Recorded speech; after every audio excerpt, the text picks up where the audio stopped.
Soar. Immediately upon feeling the ground beneath his feet solidify and finding himself in the room, Ryuk felt a powerful explosion that snapped his eyes open, followed by a sharp whistling. He turned his head to the side, and horror painted itself on his face. Flying with incredible speed toward Ryuk's face was a gigantic hammer, whose head was larger than his own. Before Ryuk could move a muscle, bang! The hammer smashed right into his face, immediately sending him off his feet and throwing him away like a ball. He slammed into the wall 10 meters away, sending cracks through its surface. The hammer fell to the ground right after, and Ryuk slid down from the wall. Right now, his nose and lips were swollen to the size of his head, and as his hand tried to rub them, he paused. The pain was so sharp it almost brought a tear to his eye. TCH, talk about bad luck. Imagine being in the way of Vaughn's flying hammer. Tisk, TSK, TSK. He doesn't seem too good. The words rang like loudspeakers in Ryuk's head as he slowly rose, his swollen face glaring angrily at the place where the hammer had been sent flying from. It didn't take long for him to identify the source. A muscular-looking kid, covered in an incredible amount of sweat, who had an indifferent expression that annoyed Ryuk to his absolute limit. You bastard!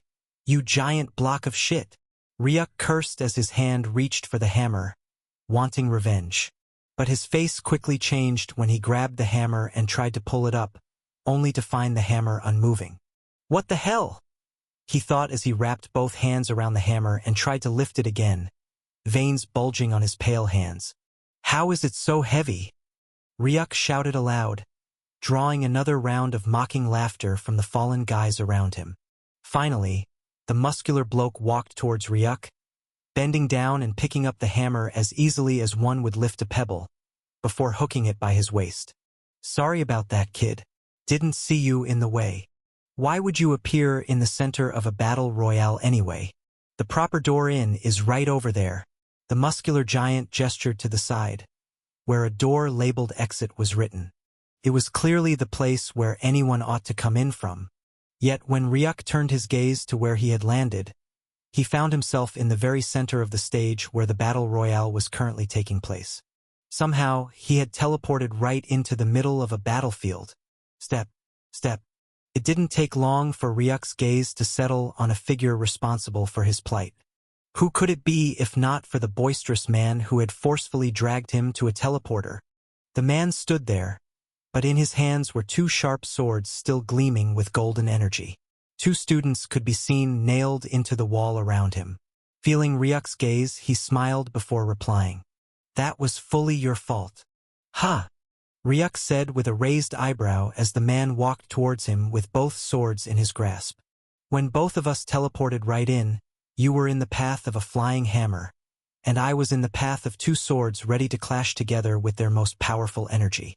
Yet here you are, with lips as swollen as a pig's head, and here I am, with two swords in my hand and my attackers sent flying into the walls. So we both went through the same ordeal, attacked unexpectedly. Yet here I stand, not a single injury.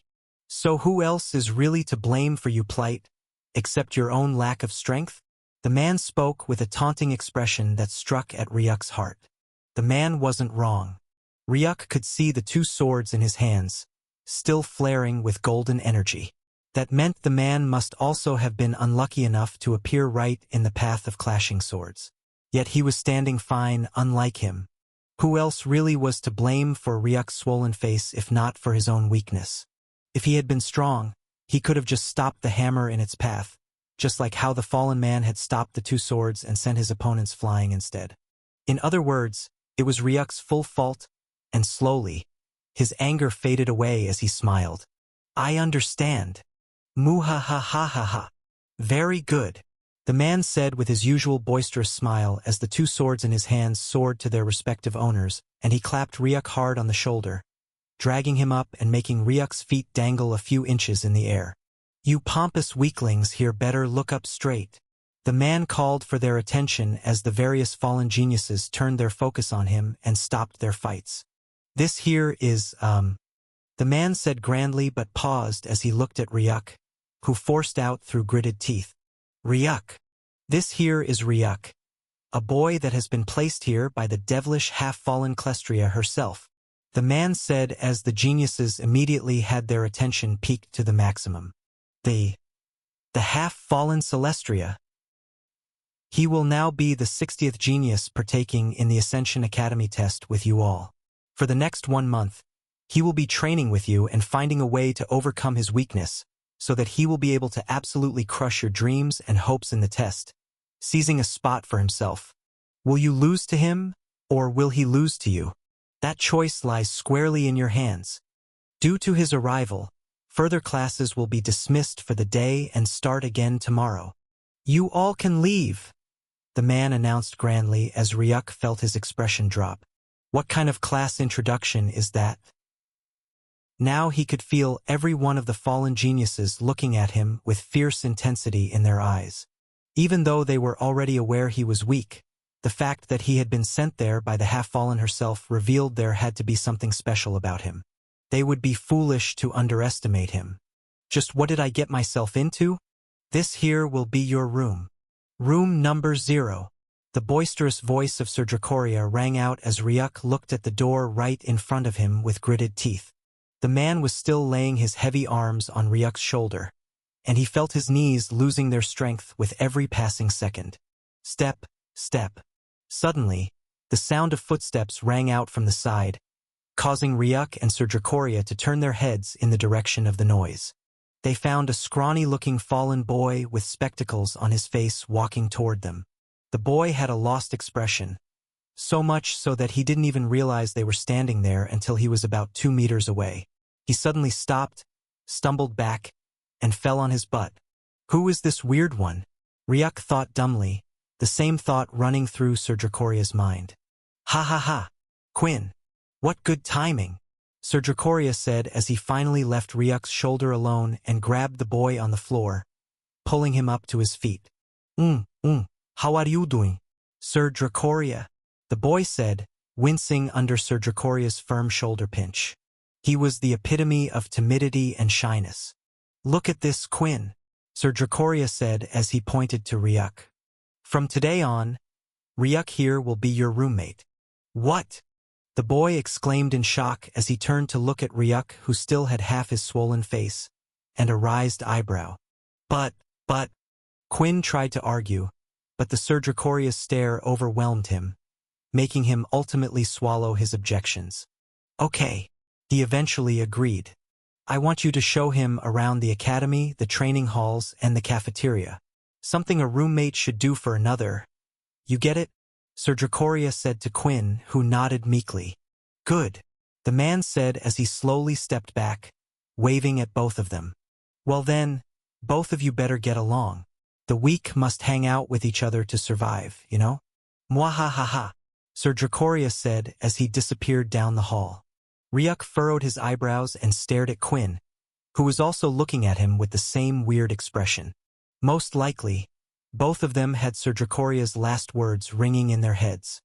The weak must hang with the weak to survive. Are you weak too? The innocent question came from Quinn, making Ryuk's expression plummet further. He turned his gaze to the doorknob, opened the door, and disappeared into the room while muttering his answer. Not for long. Entering the room, Ryuk was surprised by the cleanliness. Everything was perfectly clean and sparkling. The most prominent materials in the room were the 2 bunk beds, the wardrobes, and the reading area. There were 2 other doors in the space, and Ryuk walked toward both of them. They were a cultivation chamber and the bathroom. Ryuk's hand immediately moved toward the tap, and he opened it up. His eyes lit up brilliantly when he saw the water flowing. There's water. Thank the devil, he thought to himself with a satisfied expression as he closed the bathroom door. When he turned, he noticed Quinn standing by the door nervously. What's wrong? Ryuk couldn't help but ask as Quinn turned to look at the bed. Well, I usually use the top of the bunk bed, but now I'm wondering if you're interested in the position. Maybe I should pack my things and move to the lower bunk, and, maybe, the boy was saying, but the longer he spoke, the stranger Ryuk felt. The boy was worried for absolutely nothing at all. Do whatever you want, Quinn. Stay wherever you want. Just leave a place for me to stay. You can take the upper bunk if you want. What difference does it make from the lower one? Ryuk replied shruggingly as he watched Quinn's face light up. Thank you, he said timidly. Ryuk looked at him for a while, wondering if the guy was messing with him, but he seemed completely genuine. One could say it was the first time Ryuk was interacting so closely with a boy his own age. Most people in Grade E were adults, and to see Quinn acting like this numbed him for a while. It was almost unreal that someone could be so dumb-sounding and looking. I wonder what happened to him, Ryuk thought to himself as he turned his attention to the wardrobe at the side. There was a single wardrobe. One door was locked, and the other was open. The locked door is where I put my things. If you want it, I can, Quinn said, rushing to look for the key to the wardrobe as Ryuk shook his head. I'll just use the other space in the wardrobe. What difference does it make to the one on the right? He asked once more as Quinn halted in his steps, staring weirdly at Ryuk, who opened up the other wardrobe and began filling it with his clothes. A hint of appreciation flashed in Quinn's eyes, but he soon noticed Ryuk's clothes from his back and raised an eyebrow. Are those clothes or rags? He asked as Ryuk turned his head to him, then remembered. Damn, I'm in Grade B. I forgot the clothes of Grade E are shabby compared to normal. These were actually clothes that old Jack had packed for Ryuk, and the majority were oversized since Ryuk was not too tall. Besides, they were shabby looking, something Ryuk would never have known until he came to Grade B and saw the normal clothes others were wearing. If he wore these out, he would probably soon become a tool of mockery. But what choice did he have? As if he could read Ryuk's thoughts, Quinn offered, You know, there's a store nearby where you can get new clothes and shoes for free? Quinn said as Ryuk's ears perked up. New clothes and shoes, for free? Are you tripping? Ryuk asked as Quinn shook his head. There really is. Just a few minutes from here. Want to check it out? I can also use the opportunity to show you around the place. A little hum escaped Ryuk's lips before he dipped his clothes back into his bag, zipping it up. Let's check out that store, he said to Quinn. A chance to get clothes for free? Ryuk wasn't going to pass that up. Besides, he would also get a quick sightseeing of the entire area, something he would eventually have to do some other time since he was a newcomer in the place. It was essentially hitting two birds with one stone. Okay then, Quinn replied with a small smile as he led Ryuk to the door. Together, they shut the door, leaving the room in silence. And that is why it's all free, Quinn finished as Ryuk, beside him, nodded. Both of them were traveling along a deserted path. As Ryuk walked with Quinn, he quickly figured the guy out. One thing was clear. Quinn was most likely the weakest student among all the Fallen Race's geniuses. From how he had stated his relationships with other geniuses, Ryuk was able to grasp that easily. Now it made more sense why Sir Dracoria said it was better if the weak hung out with the weak. Ryuk, who was weak himself, had been placed together with Quinn, who was also the weakest Fallen. It was a pretty good pairing. Secondly, Ryuk learned that Quinn's timidity was more of a defense mechanism. The boy, right now, couldn't stop running his mouth, buzzing loudly in Ryuk's ears. The reason why he was shut in before was that he was weak, and the other geniuses ignored him. But finding Ryuk, who treated him like an equal, made him escape that shell of his pretty quickly, becoming more open. Ryuk never interrupted him nor seemed disturbed by his unending rant, because he was also learning more about the base through it. According to what he picked up from Quinn's ramblings, he was quick to learn a few things. There were a total of 5 bases within this place, and 3 were the most visited by the geniuses. The places were none other than their dorm rooms, their training areas, cultivation areas, classes, and the less frequented place, the cafeteria. Those were the most visited places in the base. The only mandatory place to visit was the classes, which usually started from 7 o'clock in the morning up to 2 o'clock in the afternoon. Then most students would either head to the training room immediately or to the cultivation areas. Apart from attending classes, students were free to do anything else they wanted. It was an idea that Ryuk found great since he only had to be there for 7 hours. The remaining 17 hours he could use to train and improve his strength. Every additional time now was a great help to Ryuk. After learning about the schedules, he also learned an important detail. Everything in the place was essentially free for the geniuses. There were clothing stores, weapon stores, and so on, and everything was free. Students could essentially just walk in and take whatever they wanted. The only things that weren't free were the apex treasures. Students had to buy these to increase their strength. They used something referred to as points, and the higher rank one was the more points they gained on a daily basis. Ryuk also learned about the rankings. The students were anything but equal and were clearly ranked. Right now, Quinn was ranked 59, and Ryuk was automatically ranked 60. He was the last, and the last received no points at all. The only way to pass the other person in rank was to challenge them to a duel and win. He had also learned that among the now 60 geniuses, a total of 10 had been automatically marked as the strongest and nearly undefeatable by the remaining 49. They were referred to as the Monstrous 10. Their ranks had remained unchanged, and they had been able to defeat anyone who tried to take away their positions. In fact, Quinn stated that those 10 didn't challenge each other because they were more than confident they would all gain admission to the Ascension Academy. The way Quinn praised and adored them made Ryuk narrow his eyes even more. Those 10 monstrous geniuses wouldn't be easy opponents. After 30 seconds of walking, they finally arrived in front of the store and entered it. Behind the counter was a lady with a book up to her face, seemingly engrossed in reading. "Hello, Satisfia," Quinn greeted with an elated expression. But the lady didn't even raise her head from the book, causing Quinn to smile wryly. "Just wanted to introduce you to my roommate, Ryuk. He's new and in need of some things here in the store," Quinn said to her.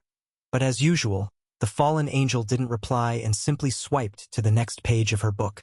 "Let's get going already," Ryuk said as he turned to the side and walked away from the lady's desk. Quinn quickly chased after Ryuk after giving another faltering smile to Satisfia, catching up with him just as they both disappeared around the corner. After both of them left, the girl slowly raised her head from the book, staring in the direction where Ryuk and Quinn had disappeared. "A boy at the origin level cultivation partaking in the test? That's weird." The lady mused silently before shrugging and continuing her reading, though occasionally she looked back toward the path where the boys had gone, her eyebrows furrowed. "Wait up, Ryuk," Quinn said as he finally arrived at Ryuk's side.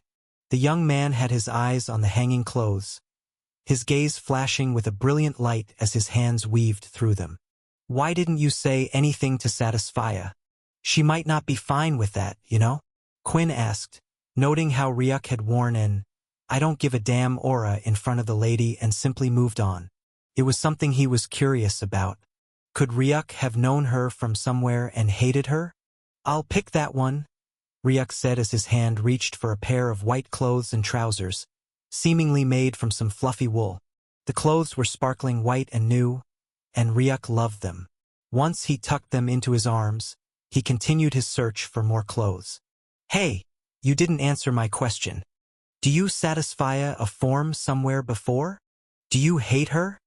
Quinn asked as Ryuk finally found another cloth that caught his curiosity. His hand reached for it, inspecting the design. "Is greeting her some sort of official rule in this place?" Ryuk replied casually, taking Quinn aback as he stared at Ryuk's back while his hands fiddled with the clothes. The simple question caused Quinn to feel a little shaken since there truly wasn't any such rule. But he had his defense. "Well, it's always good to be nice to everyone. You don't know when you'll walk right into the fated person who will help improve your life. Such a person won't be lost if you were nice to everyone in your path," Quinn said, but Ryuk chuckled. "That's a belief of yours, not mine," he replied coolly. "Ha!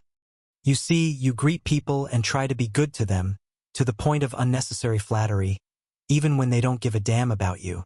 Like that lady right there. She didn't give a damn about your existence. I bet she would keep reading her book even if a hole was blown through your head and you were said to be in a fat state. Ha! She wouldn't give a damn still. So why try to please her and flatter her when she won't care whether you live or die?" He, as his eyes found another white shirt and trousers that he found appealing. He picked them up, but he never knew just how much shock he gave to Quinn, whose lips moved and closed repeatedly, trying to form words. All his life, Quinn believed in being good and nice to people, never wanting to annoy anyone and always striving to please them. But then, did these people even care about whether he lived or died? Would they shed a tear for him if he were reported to be dead? Most likely not. So then, why was he trying to flatter them and be good to them? For what reason? Well, if you're respectful to everyone, then you might just meet the lucky person who will help raise your life to the next level. Quinn defended with a chuckle, but Ryuk turned a raised eyebrow to him. You're very naive, he said calmly before turning away and looking for another set of clothes. Why did you say that? Quinn asked. Because you believe someone will come to save you. You believe someone will come to your rescue one day and elevate you. But from the place I come from, that is a stupid and fantasy-driven dream. You believe your shining knight on a white horse will come to save you? You really think there is someone out there who wakes up in the morning and gives a single damn about trying to make your life better? And you think by being nice to everybody, you will find them. I know very well that only I can save myself, so I don't really give a damn about others or what they think about me. Do you know why you're ranked 59? Ryuk suddenly asked, as he watched the boy furrow his eyebrows in confusion. You ignore your own self, your own potential for growth, thinking the key to your success is in the hands of others. For that, and you've become nothing but a walking apology and treated like trash by others. Well, not like your character didn't make you one. Ryuk said indifferently, though it faded when he found another beautiful piece of clothing and reached for it, picking it up with shining eyes. What the hell are you saying? You're joking, right? Quinn asked in disbelief. Right now, his firm pillar of belief was turned in the most brutish way possible, and his eyes widened at the brutal truth of his pathetic existence. He had never thought of it the way Ryuk had said it, nor had anyone ever voiced such a thing to him. Yet he found himself unable to counter any of Ryuk's words, further numbing him. Somehow he felt the boy wasn't wrong. Yet somehow he found something in himself strongly refusing Ryuk's words, telling him there was no reasoning behind it. Ryuk had barely known him for a few hours. How could he judge his life and call it trash? He never witnessed his story. If he had walked the same path with him, then he might be qualified. But right now he was unable to judge his life. But if Ryuk was wrong, then why couldn't he muster a defense against his words? Well, everyone has their opinion of you. I guess that's mine. You can take it any way you want to. Doesn't really mean much, does it? Ryuk replied as he finally picked up the last piece of clothing. The reply gave Quinn some breathing space. Right, it's just his opinion. It doesn't necessarily dictate anything about me. I don't have to listen to it, he thought, heaving a sigh of relief. But soon, he noticed something strange about Ryuk's picking. Anyway, why are you only picking white shirts and trousers and ignoring the rest? He asked Ryuk, who shrugged. I just love white clothes, he replied as he looked at the clothes in his hands and nodded satisfactorily. Each cloth was soft on his arm, almost weightless, yet very thick. Ryuk found it almost impossible to tear them no matter how hard he pulled or dragged. This should be enough for him to wear in a fight. He didn't want to fight and have his clothes tearing up. But he also didn't want something baggy that would slow him down. Besides, Ryuk's element right now was the snow. He just felt it would be better and more effective if he used his frost veil skills while wearing white. He felt it might allow him to fade easily into the snow, making him harder to detect.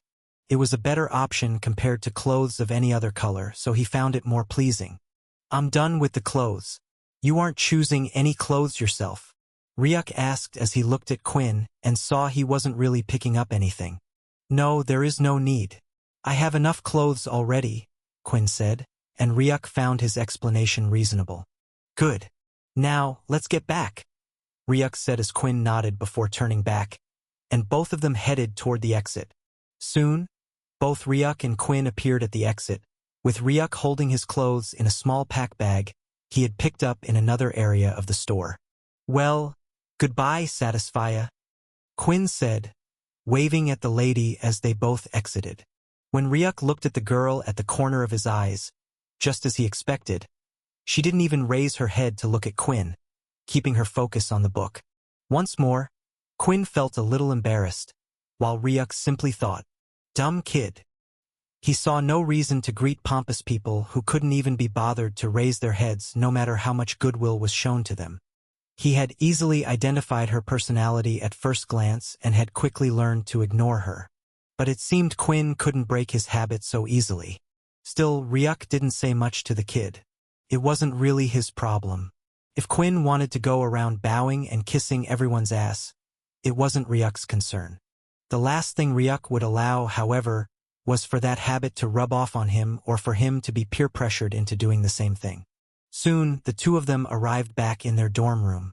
Ryuk quickly noticed something peculiar about the room arrangements on their way. Somehow, he could sense that the apex energy in room number 1 had a higher concentration, and as the room numbers descended, the concentration lessened until room 0. There was no room 60. The arrangement started from 1, 2, 3, 4, 5 down to 58 and then 0. Since Ryuk was staying in room 0, the apex energy concentration was extremely low, almost non-existent. Now the fight for rankings makes more sense, Ryuk thought to himself. He now understood why the students fought each other fiercely to improve their rankings.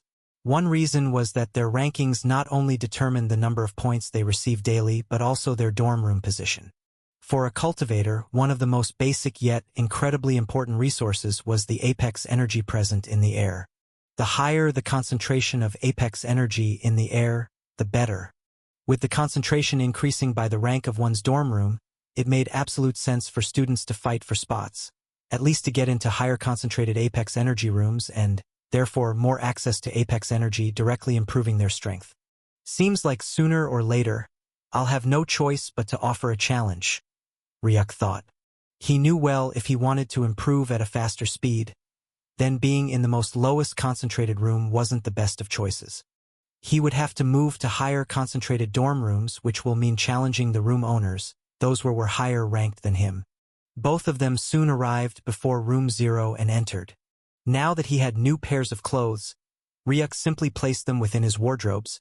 But even though he had gotten new clothes, it didn't mean he would throw away the ones old Jack had given him. He kept them within his wardrobe. He might not wear them, but he also wouldn't throw them away. Now that he was in the room, there wasn't much else to do. At least, that was what he thought until his stomach began rumbling loudly from hunger. I haven't eaten in close to 2 days now, Ryuk thought. The last thing he had eaten was the stale bread and coffee that old Jack had given him before he moved from grade E. Looking to the side, he found Quinn wearing his glasses while seated at the table, reading some books. Slowly, Ryuk moved away from the wardrobe and headed to the exit. Going somewhere? Quinn asked, stopping Ryuk, who rolled his eyes. Isn't that obvious? Well, I'll advise you to be careful and don't get into fights with anyone. Better to earn people's appreciation than their ire, you know? Quinn said as Ryuk nodded. Of course, he said before shutting the door, the sound of his footsteps disappearing into the distance. Quinn looked at the door where Ryuk had left for a few seconds before turning back to his book. Yet he found himself unable to read a single word on the page, his attention constantly drifting back to Ryuk's earlier words. One word especially hit him the most: a walking apology. He's one of the coolest people, and he's the first to treat me so well in this place. Yet somehow, even though I easily brush off others' negative words and didn't lose my composure, his words somehow sting so badly. Could my peace over chaos thinking process be wrong? Could it be what is limiting me and stopping me from rising? Quinn thought as he stared blankly at the ceiling before suddenly grabbing his golden hair, pulling wildly, feeling extreme frustration. The book he was reading unconsciously dropped to the ground. Trying to pick it back up, Quinn's hand moved towards the book, but stopped when his eyes glanced over the title, How to Easily Please Others. Slowly, his hand withdrew from the book in shock, his fingers digging into his hair as he remembered Ryuk's words. She wouldn't give a damn still. So why try to please her and flatter her when she won't give a shit whether you live or die? If they won't give a damn and don't care if I live or die, then why should I go around trying to please them? Quinn unknowingly questioned aloud, his voice tinged with deep anger as he kicked the book away, sending it flying towards the window. Damn it! Could he be right? No, there is no way. There is no way he is right. It only makes sense for me not to challenge anybody nor seek to improve my position. I don't want to hurt them. They deserved their spot as one of the top 10. It's only right for me to please them. But why? Why? Why is the thought of that so nauseating after his words? Alone and walking through the long halls was none other than Ryuk. Somehow he felt a larger breadth of space with him, his thoughts alone as he easily weaved through the roads. Soon he arrived before the cafeteria. The place was structured like some sort of dojo, and upon entrance, he felt the hall completely deserted. There was nobody at all, but at the end of the hall, one could see the area resembling some kind of kitchen, and Ryuk felt his eyes flash at the sight. With no one around, he felt truly alive as he arrived before the covered pots and opened them up. Immediately, Ryuk's eyes bulged as his mouth unconsciously opened, saliva beginning to drip out. This has to be a dream, Ryuk thought in surprise as he looked at the sight before him. Before his gaze was a full soup, but it was mostly filled by incredibly large, peppered meats soaked within. The smell was tantalizing, and the soup was so hot that it heated up Ryuk's face. He had never seen something so enticing before in his life, nor had he smelled food so good. Checking the next plate, there were some other dishes, seemingly a mix of flours and some other stuffs that looked edible. Without wasting a single second, Ryuk grabbed a large tray that was at the side, ignoring the small plates. Instantly, he began piling food until the entire tray was full and stacked high. At the sight of such an amount of food, Ryuk felt like he was in a dream. The last thing he would try to do was wake himself up. He had to devour this, even if it was only a dream. As Ryuk slowly set the tray on the table, a figure suddenly entered the cafeteria, and instantly, their jaw dropped to the ground as their eyes met with what Ryuk dropped onto the table. You are not planning on devouring so much, are you? The voice unknowingly spoke out as Ryuk settled himself comfortably in his seat and replied, You just watch me. Somehow Ryuk forgot to take a spoon. Immediately, his hands dove into the plate, and he began stuffing his mouth. To Morgane, the sight before her was something she had never witnessed in her life. Someone piling food onto a tray meant for dishes and stuffing food into their mouth with both hands. It was the most barbaric form of behavior she had ever seen, yet somehow, instead of feeling repulsed by it, due to her more civil and noble upbringing, she felt the exact opposite and found the sight nothing short of amusing and fascinating. The human boy before her seemed incredibly shameless and uncaring about his image, something unlike most humans she had met in her life. They all try to act in ways that will make others believe they are better looking than they really are in reality. A fake she can easily sense out based on how they so much adore and don overexpensive and unnecessary attire, and how their words are so robotic and absolutely unnatural, most of the time if not filled with flattery, is nothing but boasting. But the human boy didn't even seem to care that he was using his bare hands to eat, with soup running down his jaw and simply dripping away like a beast. She eventually snapped out of her incredulous state, walking to the side to take a plate. She placed a small amount of food on it with her fork and knife before walking toward the table opposite Ryuk. Ryuk raised an eyebrow at the incredibly small portion on her plate and felt his jaw drop further as he saw her pick up the knife and fork, slowly cutting the food one at a time before stuffing it into her cherry-red lips. She looked up to see Ryuk, who had stopped eating, staring at her with curiosity. "Is this how people eat here?" he asked with his mouth half-stuffed, soup dripping down his jaw. Morgane only found it more amusing. "That's the smart and proper way to dine," she lectured like a teacher as Ryuk stared at her strangely. "If so, you guys must love wasting time," he replied, and Morgane's expression dropped. She had expected the boy to be impressed, but he only seemed to look at her as if she were the dumb one. "Why do you say that? You use around 5 seconds using the knife to slice the meat from the bones, and then you spend another 3 seconds picking up the food with the fork before eating. And then you spend 5 seconds using the handkerchief to wipe your lips, which aren't even stained? You're essentially wasting so many seconds on a single bite of food. If you continue at this pace, it will probably take around 5 minutes or so to finish up. Something I would normally be able to finish early in just 4 grabs with both of my hands. It would take me less than 10 seconds to finish what you're doing in 5 minutes. How can that be a smart way of eating? It's more of a time-wasting way of eating food. Ryuk asked curiously as Morgaine stared at him with hanging jaws. A/N.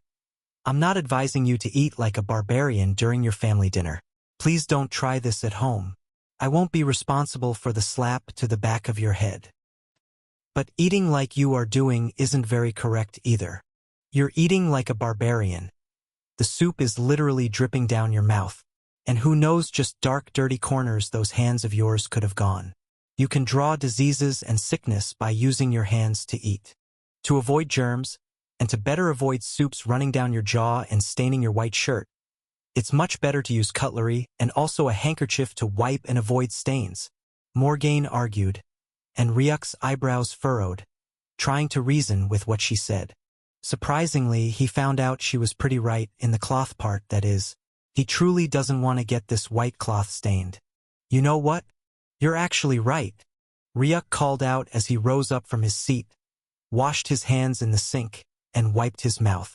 Then he picked up a fork and knife and walked back to his plate. Quickly, things escalated as Ryuk found it impossible to hold the knife and fork properly. That is not how you hold the knife and fork, Morgaine said as Ryuk paused and watched the girl place down her knife and fork, then pick them up again and cut a piece of meat. Copying her, Ryuk learned the trick in less than a minute, and soon he was cutting the meat as easily as breathing. Cool, right? Morgaine said with triumph. She had won this battle just like every battle she had ever faced. Ryuk looked at the knife and fork and couldn't help but nod. It truly has a different feel.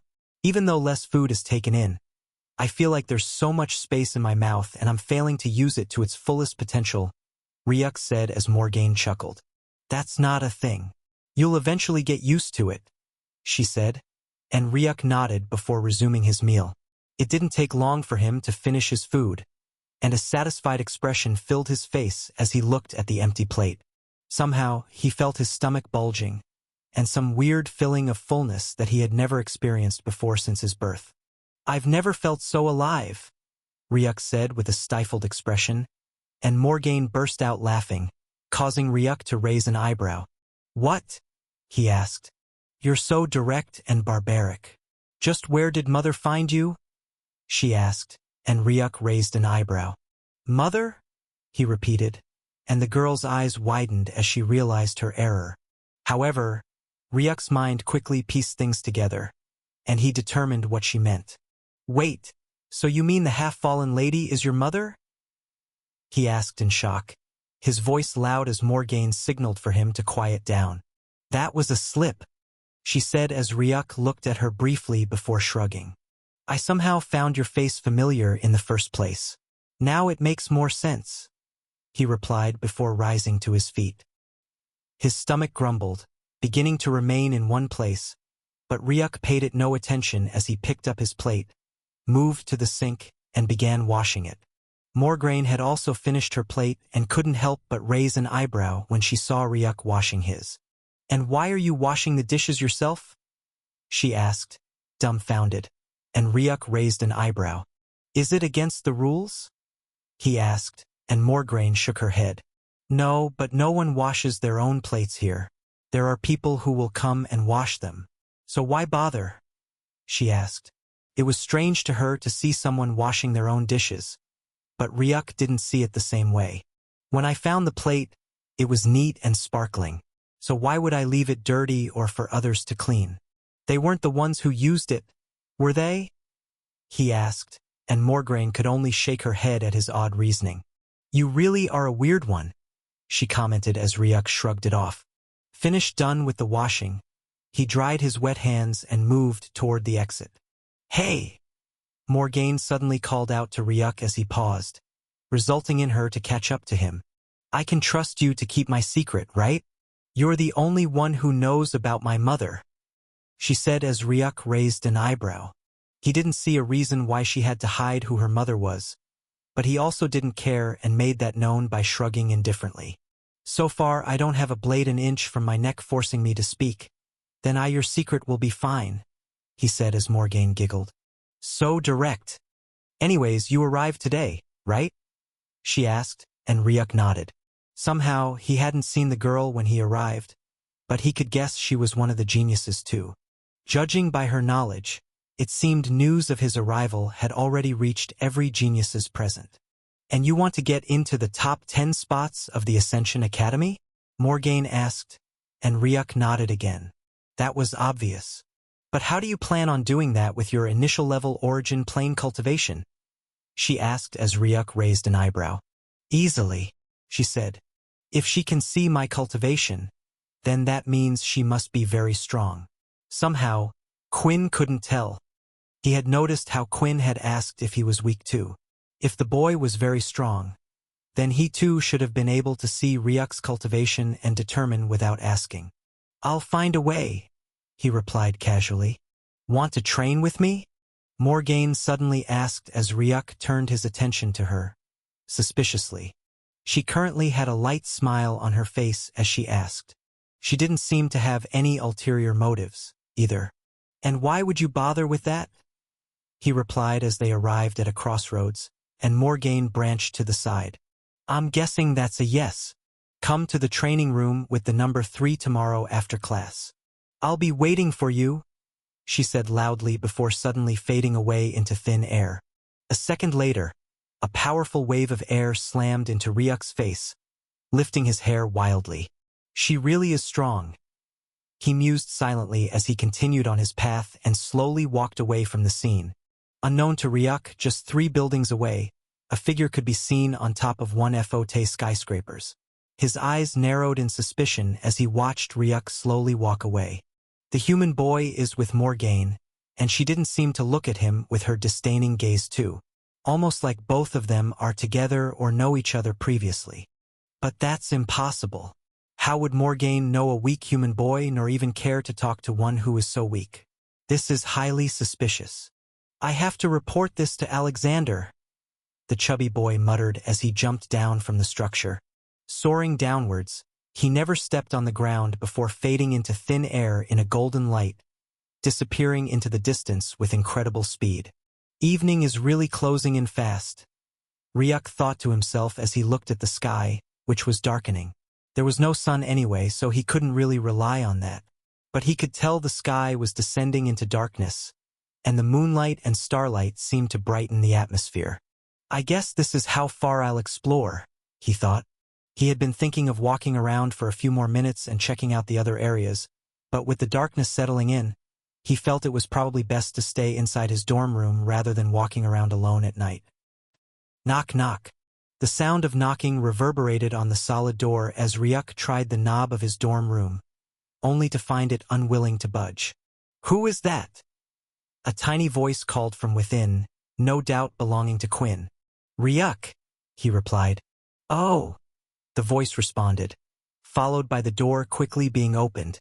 Quinn's head popped out, and he saw Ryuk, who was looking at him with a weird expression. Oh, Ryuk, it's you. I've never received a knock on the door before, you know.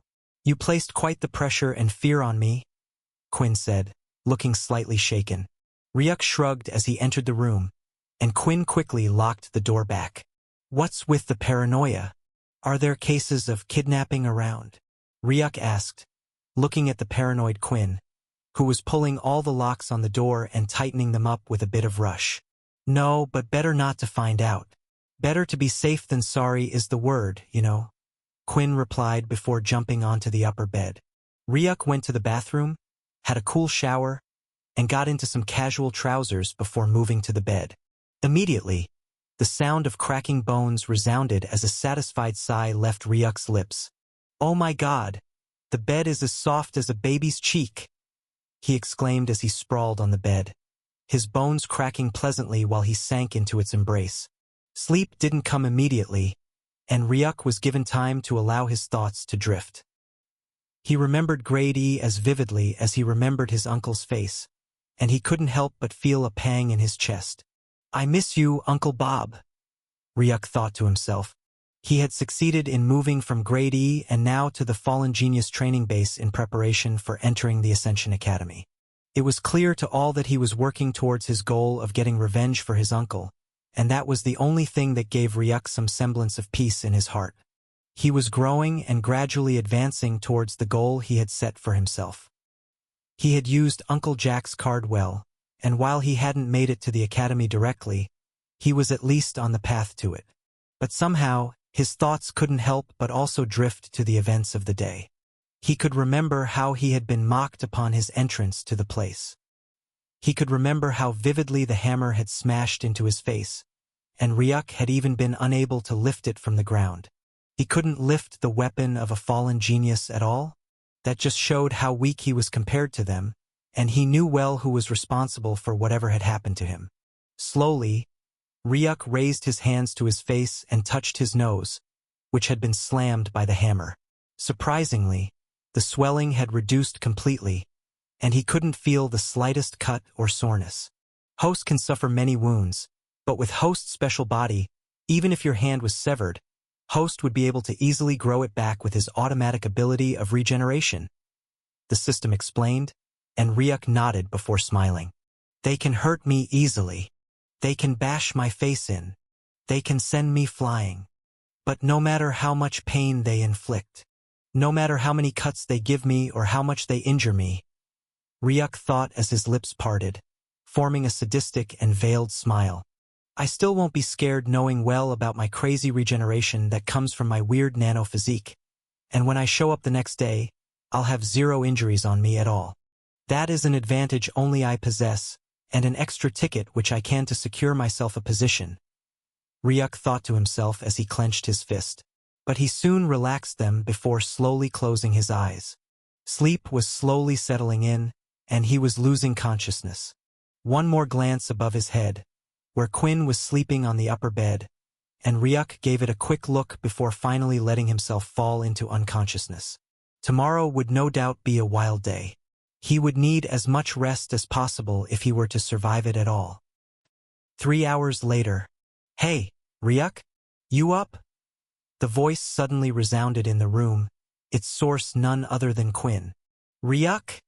He repeated once more, but all he heard was a soft snore ringing from below him. I guess he fell asleep so fast. Quinn thought to himself. He's a human boy. I guess they do need sleep, he thought again. Fallen angels would be fine even if they didn't sleep for as long as 3 days. But then he remembered Ryuk was human. Their rules didn't apply to him. Good night, Quinn whispered before he also shut his eyes and fell into unconsciousness too. Hey, Ryuk! Ryuk! Ryuk! The voice rang out louder and louder with every call, and Ryuk soon snapped his eyes open and jumped off the bed, just to find the shining golden eyes in front of his face. Quinn! What?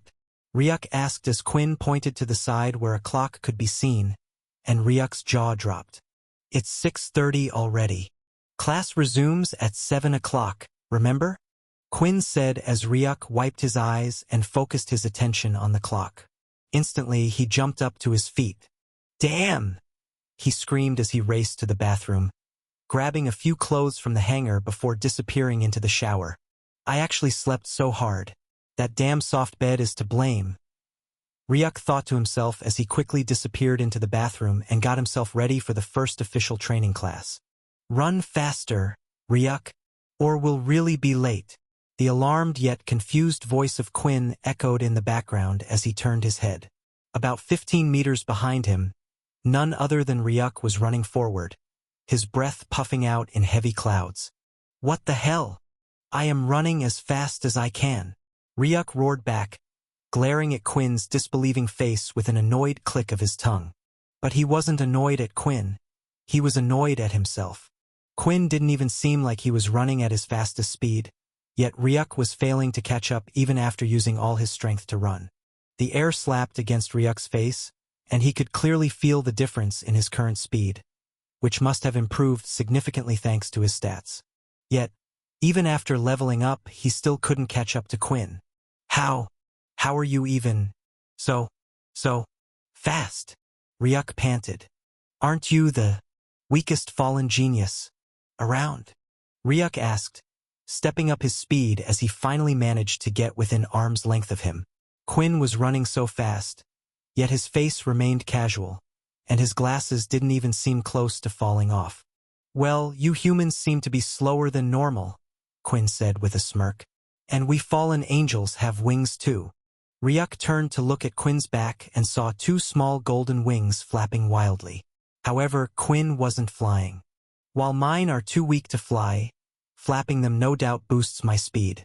But still, I should be the slowest genius here, Quinn explained as they both kept running. 10 minutes or we'll be late, Quinn said, bolting forward once more with scary speed. He quickly put another 10 meters between himself and Ryuk. Gritting his teeth, Ryuk forced his legs to move even faster, closing the gap to just 1 meter. However, he was breathing so hard that Quinn looked at him dumbly before bursting into laughter. You really are weak, Ryuk, Quinn said with a sadistic smile. Ryuk gritted his teeth and murmured back in frustration, Not for long. After 5 more minutes of running, they both appeared before a gigantic structure with glowing words etched across the top. Fallen Training Class. As they approached the glass doors, they slid open wide, and both Ryuk and Quinn dashed inside. The second Ryuk stepped through the doorway, his face twisted in confusion. Felt like he had run straight into a wall of water. All his momentum instantly stopped, and he felt as though he were falling through a tunnel. The world flashed by in a blur, turning black for a few seconds. When light returned, he collapsed onto the ground face first. Ouch! Ryuk yelled as he tore his face off the grassy floor below him. The loud laughter and mockery of the others brought him to a halt. He stopped rubbing his face and looked around. There were about 9 other fallen around him, including Quinn, all mocking him with smirks or laughter. But Ryuk's attention was drawn to the man standing at the front of the group. The fallen man had glasses similar to Quinn's. He was lanky and tall, but the most striking thing about him was the single black wing flapping behind him. It was pitch black, undulating with shadow particles. You are both 3 minutes late, the man said, his hollow, dark eyes boring into Ryuk. He felt a chill run down his spine. Most of the fallen usually had silver or gold eyes, with golden wings bearing patches of dark. But this man had completely dark eyes and a pitch-black wing, without a hint of light. We are very sorry, Sir Kieran. Quinn's voice rang out beside Ryuk. The man stared straight into Ryuk's eyes for a moment before looking away. Since this is your first day, and considering the fact that you've never been late before, I'll let this slide, just this once.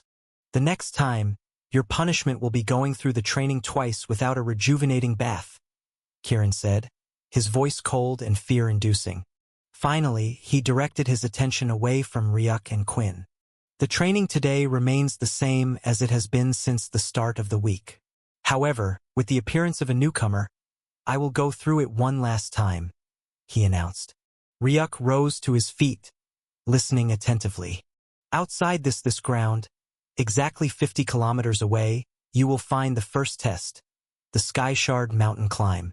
It is a near-vertical mountain infused with apex energy that emits a draining field. This test is designed to measure your physical strength, endurance, and ability to resist apex energy interference. After you finish the climb, you will immediately face the second test, the Infernal Rope Walk, a suspended tightrope bathed in fans of apex energy and hanging above a chasm filled with molten lava and energy. Balancing on the rope requires precise physical control and mental focus. The third and final test is the Shadow Run, a labyrinth shrouded in total darkness and filled with apex energy constructs in the form of shadow beasts. To pass the test, you must navigate to the exit without being caught or incapacitated. All of these tests must be completed within a maximum time frame of 7 hours, or you'll be forced to restart and try again, over and over until you complete them within the time limit, Kieran explained. Ryuk's heart turned cold. Of course, Kieran added with a smile, you need not worry about damage sustained. At the end of each test, you will find a rejuvenating bath waiting for you, where you can refill your energy and heal your wounds in seconds. So feel free to go all out. Don't be afraid of suffering terminal or permanent damage. I guess if you fall into the lava, there might not be much hope for you, though, Kirin added, his sinister grin widening as he glanced at Ryuk, whose expression froze in horror. All right, that's all. I'll be waiting for you guys at the other end, Kirin concluded. The next instant, a vortex of darkness appeared in front of him, and he stepped into it. The vortex closed, leaving the students in silence. Then, without hesitation, they all began racing toward the exit. Immediately, Sir Kirin disappeared, and all of the fallen instantly began sprinting into the distance. The same could be said for Ryuk and Quinn. Only now was Ryuk able to see the full speed of the other fallen as he watched them disappear into the distance until he could only see their shadows in literally less than a minute of running. Damn! He unknowingly muttered as he raced forward, soon finding everyone fading away, with only Quinn still running by his side. But he could guess even the boy wasn't really running at full speed. Don't worry, you can speed on, Ryuk said to Quinn, who nodded before. Instantly, a powerful wave of air slammed onto Ryuk's face, causing him to shut his eyes. When he opened his eyes, all he saw was Quinn's shadow rapidly fading away. Just how weak am I, system? Ryuk couldn't help but ask the only person he had by his side. Host is indeed very weak, the system replied as Ryuk gritted his teeth and sprinted forward. The distance of 50 kilometers was something an adult human being with stats points of 10 should be able to cover within 7 hours if they refrained from stopping. Ryuk had a total of 20 stat points in his agility and strength stats, meaning he had twice a normal adult's strength. He also had very high stamina, and therefore, in exactly 3 hours on the dot, he collapsed onto the ground, white smoke puffing out of his nose and mouth as he finally arrived before the foot of the mountain. Damn! Ryuk said out loud as he regained some of his breath and stared up at the mountain before him, his face dropping. Right now, he could see some tiny figures far up the mountain, and he could guess those figures were none other than the fallen geniuses. They had somehow managed to arrive before the mountain and even climb up so far. Ryuk had thought he would take some breathing space before he decided to climb, but he had already spent 3 hours just on running. There were barely 4 hours left for him to complete the test, and immediately, he grabbed an edge of the mountain and began pulling himself up. Thankfully, Ryuk's grip was inhuman, and he had no problem tearing his fingers through the mountain's hard surface and pulling himself up, even though his fingers bled and blood fell on his shoulders. Still, he was fine with it because he knew it would heal back anyway. But Ryuk had barely climbed for 10 minutes when he realized the sky-high mountain wouldn't be a walk in the park. The first thing that shocked him speechless was when, suddenly, a blue barrier of energy appeared around the mountain, and Ryuk felt his muscles suddenly growing weaker. Somehow, pulling himself became even harder as his muscles shook and vibrated intensely, causing him to stop every 2 minutes from deep exhaustion. Sweat began running down his face as the white smoke puffed even more. But after 10 minutes of battling with intense exhaustion, the energy barrier suddenly disappeared as Ryuk felt his strength return to him. Quickly, he began climbing up with even more speed, when suddenly his face changed as something tore off with speed from the side. Ryuk automatically ducked his head to the ground. Shring. Splash. Blood splashed out on the mountain wall as his eyes widened in shock when he felt the red liquid draining down from the smooth cut on his forehead. Looking below him, he saw a sharp shuriken-like blade falling downwards. The mountain walls... It's spitting out blades? Ryuk wondered, but he soon felt the entire mountain area around him vibrate intensely, and he didn't need to be told what to do before he quickly began pulling himself up with his fastest speed. Not a minute later, the entire area where Ryuk was becoming a place of flying blades, as blades shot out from absolutely random places in the area. He could barely notice them at the last second, and while he did sense them coming, avoiding them was a different thing altogether. In less than 3 minutes, his white shirt had become a color of red, and one of Ryuk's eyes was shut close, a long blade line slashing down it. Damn! He screamed out, this time in anger, when he felt a blade shoot out, slicing off a piece of flesh from his finger and causing him to slip a meter down the mountain before he forcefully dug his fingers in once more, clinging to the mountain and stopping his falling motion. Host would be advised to move faster. Time is running out. The system notification appeared as Ryuk roared out in reply. What the hell do you think I am doing? Slowing down? He yelled but was shaken when another blade barely skimmed past his ear, carving another red line as Ryuk ignored the system and quickly raced up with his energy. After exactly an hour of climbing, Ryuk finally felt his arm grab onto a flat edge, and he pulled himself up, collapsing onto the flat surface of the mountain. I reached it. I reached the top.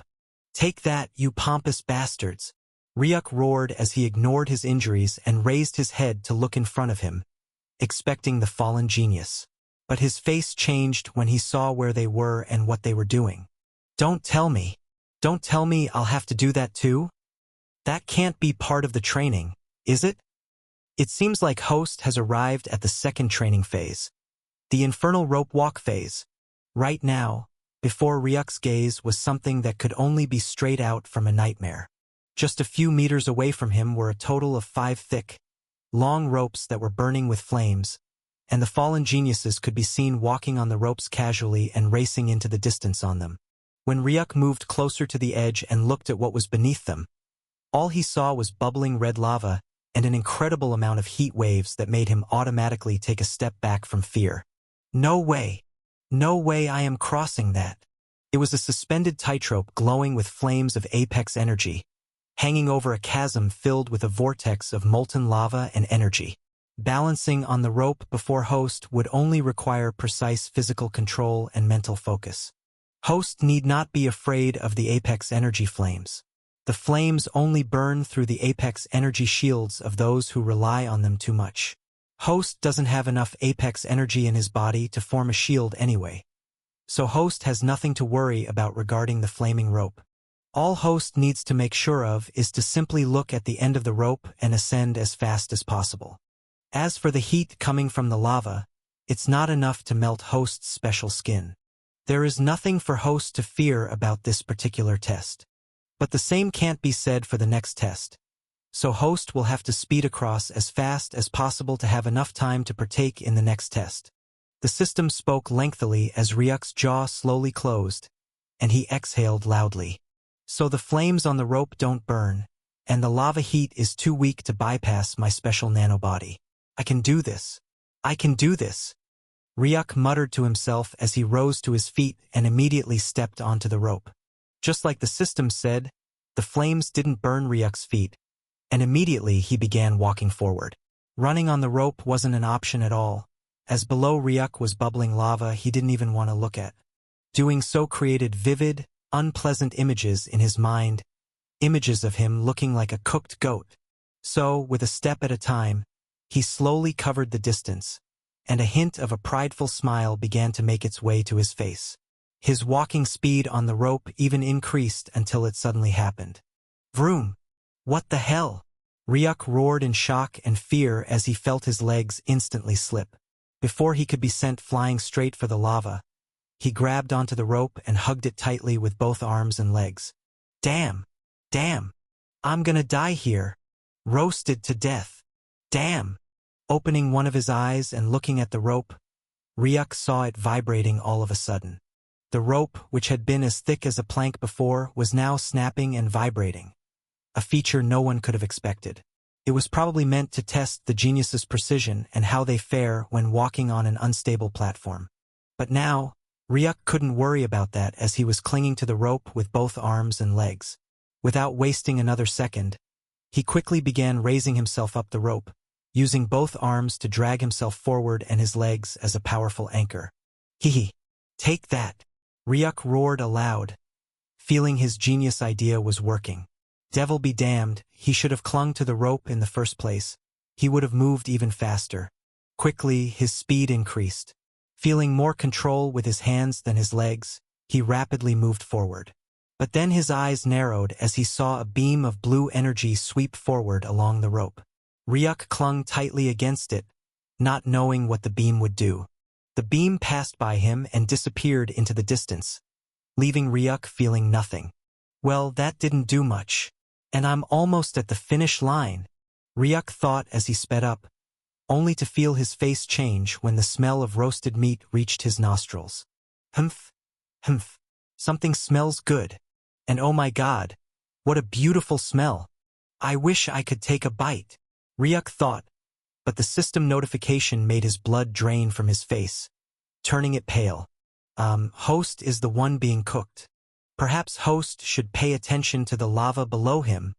The system's voice made Ryuk mechanically turn his head downward, and his face paled even more. The lava. It was rising and bubbling up. Damn! Ryuk screamed as his hands instantly became a blur. He quickly began moving faster, the lava rising along with unbearable heat and energy waves. Ryuk's back was starting to boil as his clothes were slowly burned off. Damn! Damn it! I'm really gonna die here. Roasted to death. On the verge of death, his latent energy was forcibly awakened, causing even his legs to move in aid, furiously fighting to reach the end faster. Just as Ryuk felt a sizzle on his back, he rolled onto the hard ground and hurriedly backed up before. Ah! A mournful shriek, no different from a pig being slaughtered, echoed through the entire area as Ryuk's hands reached for his back, which was stinging crazily. At the last second, a drop of lava had landed on his naked back, and Ryuk felt a pain beyond anything he had ever experienced. Yet somehow, the pain of the lava faded away just as quickly as it came. Slowly, Ryuk rose from the ground, his head heavy. Looking in front of him, he saw the lava had lowered back into the chasm. Somehow, he could swear the lava hadn't risen when the other geniuses were crossing the rope. It seemed to him only after a particular time frame the lava would rise, and Ryuk had been present at that exact time, causing him to get stung. Or there also could be another reason which he is willing to believe more. TCH. Looks like some sadistic devil is with me, Ryuk said with a click of his tongue as he turned his attention away from the lava and looked at the gateway before him. Right now, the entrance before him was that of some beast statue with dark spots resembling those of a leopard. Its mouth was opened wide, and within it was none other than a pitch-black door currently wide open. Host has arrived at the last phase of the test, the Shadow Run. Shadow Run was a labyrinth in total darkness, filled with apex energy constructs in the form of shadow beasts.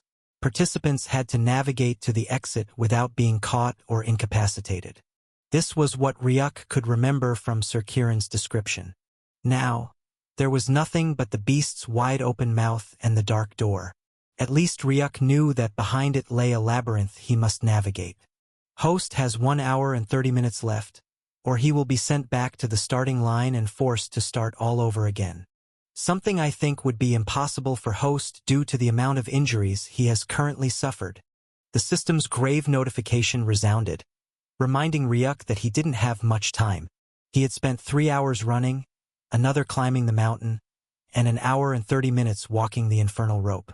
Now, he had just 1 hour and 30 minutes left to cross this final test. If he failed, he would be sent back to the beginning.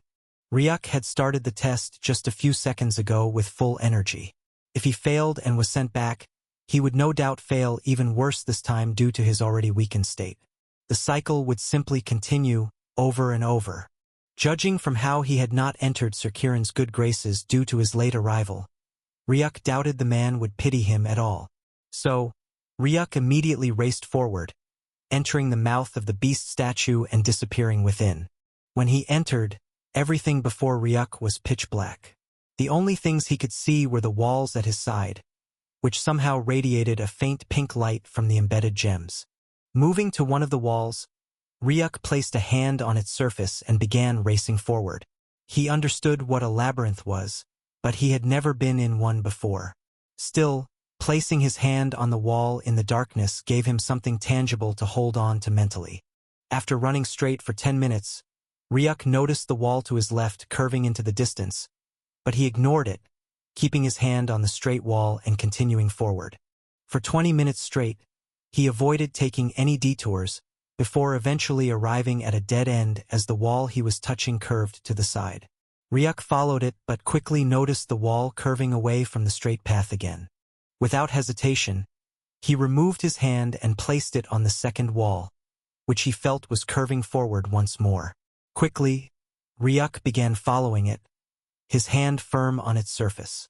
However, he had not walked very far when he felt glowing eyes appear behind him. He instantly heard a sharp whistling sound and leapt away from where he stood. RIP. The sound of something ripping through the air echoed, followed by blood splashing onto Ryuk's face as he felt 3 lines running down his shoulder. Shadow Beast, Ryuk thought in his head with a serious expression. He remembered Sir Kieran's warning about not being torn to pieces by the shadow beasts, constructs of the Shadowrun labyrinth, and had been expecting them to appear. Yet, even though he had remained alert for their potential presence, he was still slashed. Gritting his teeth against the pain assaulting him, Ryuk wobbled to his feet. His hands gripped the wall, and he immediately sprinted forward with all his speed. For one, he had no idea how many shadow beasts were in the labyrinth. Second, he had no sense of time in this pitch-black darkness. Asking the system would only create unnecessary pressure. For these reasons, he couldn't run back or slow down to fight the shadow beasts. He had to keep moving. Ryuk's choice seemed smart, but not for long. He began to feel many gazes fixed on him, but he ignored them and moved faster. The shadow beasts, seeing a target that wouldn't dodge their claws, turned Ryuk into a slashing blur of blood as claw marks quickly appeared across his body. The shadow beasts seemed to increase in number the further he ran. While their stinging claws hurt like hell, Ryuk knew he was heading down the correct path. Otherwise, they wouldn't attack so ferociously. This gave him some motivation to keep going. As for the blood running down his body, Ryuk consoled himself that everything would heal once he cleared the test and exited outside. RIP. A louder sound of something being ripped to shreds echoed. Ryuk's face contorted in pain as he felt a claw ruthlessly tear into his hand that was touching the wall, causing him to lose his grasp. Another claw tore into the back of his knees, sending him tumbling to the ground. Blood quickly pooled around him, but Ryuk gritted his teeth and began dragging himself forward on the hard ground with his remaining hand. However, even that arm was soon diced up by the beasts, whose aim seemed to ensure he couldn't move. Both arms rendered useless and his eyes unable to see in the pitch darkness. Ryuk felt himself losing sight of everything as the exhaustion from earlier tests quickly caught up with him. The exhaustion was so deep that Ryuk wanted nothing more than to lie down and rest. Just as he felt his consciousness slipping, the system's words flashed like a beacon of light through the darkness. Host is just a meter away from the finish line. The system's announcement reignited Ryuk's determination. His eyes lit up, and he immediately rose. He could feel all the shadow beasts focus on him and instantly move to attack when a sadistic smile appeared on Ryuk's face. Activate Snow Veil. Immediately, a white mist spread out from Ryuk. The beast's claws, which had been reaching for his back, slowed down drastically. Using a powerful kick to the head of one shadow beast, Ryuk felt his body get thrown 3 meters forward from where he was lying. When he opened his eyes, he saw someone standing just before his head. Pitch-black eyes stared at him, their owner shaking his head. Of course, it was none other than Sir Kieran. Finished exactly in 6 hours and 59 minutes on the dot. TSK, you were just a minute away from repeating the entire test. Lucky you. Lucky, huh? Those were Ryuk's last words as his consciousness slowly faded away into the darkness. The overwhelming pain of his injuries returned to him in full force, and his body automatically shut down to prevent his mind from breaking. He really shouldn't be here. Was he really recommended by the orders of the half-fallen one herself? Or is Sir Dracoria bluffing? Who knows? At least we all know he's weak. That's for sure. The murmurs of the other fallen students echoed as they looked at the clearly unconscious Ryuk. But the same thought wasn't running through the mind of Sir Kieran, who had his eyebrows furrowed. His cultivation base is only at the initial stage plane origin level, yet somehow he completed the exercise within the time frame, something that would require a peak initial stage plane origin cultivation, Sir Kieran thought. And what is with this abnormal regeneration? Sir Kieran crouched down, inspecting one of Ryuk's shoulders, where the sleeve had been torn. 3 long gashes were etched into the flesh, but, albeit slowly, the gashes were beginning to close up. While the fallen were capable of regeneration, even at an abnormal level, a human at Ryuk's level shouldn't be healing this quickly. Not with the extent of his injuries and the fact that he had no apex energy for healing. Then how is he healing? That is the end of the class for today, Sir Kieran announced. You all don't seem that exhausted, and most of you have healed. You can leave the rejuvenating bath now. The students began rising from the mini pool situated just a few meters away from Sir Kieran. Its source appeared to be a mountainous drop, with large amounts of the liquid cascading like a waterfall, filling the pool below. When the students left, only Sir Kieran and Ryuk remained.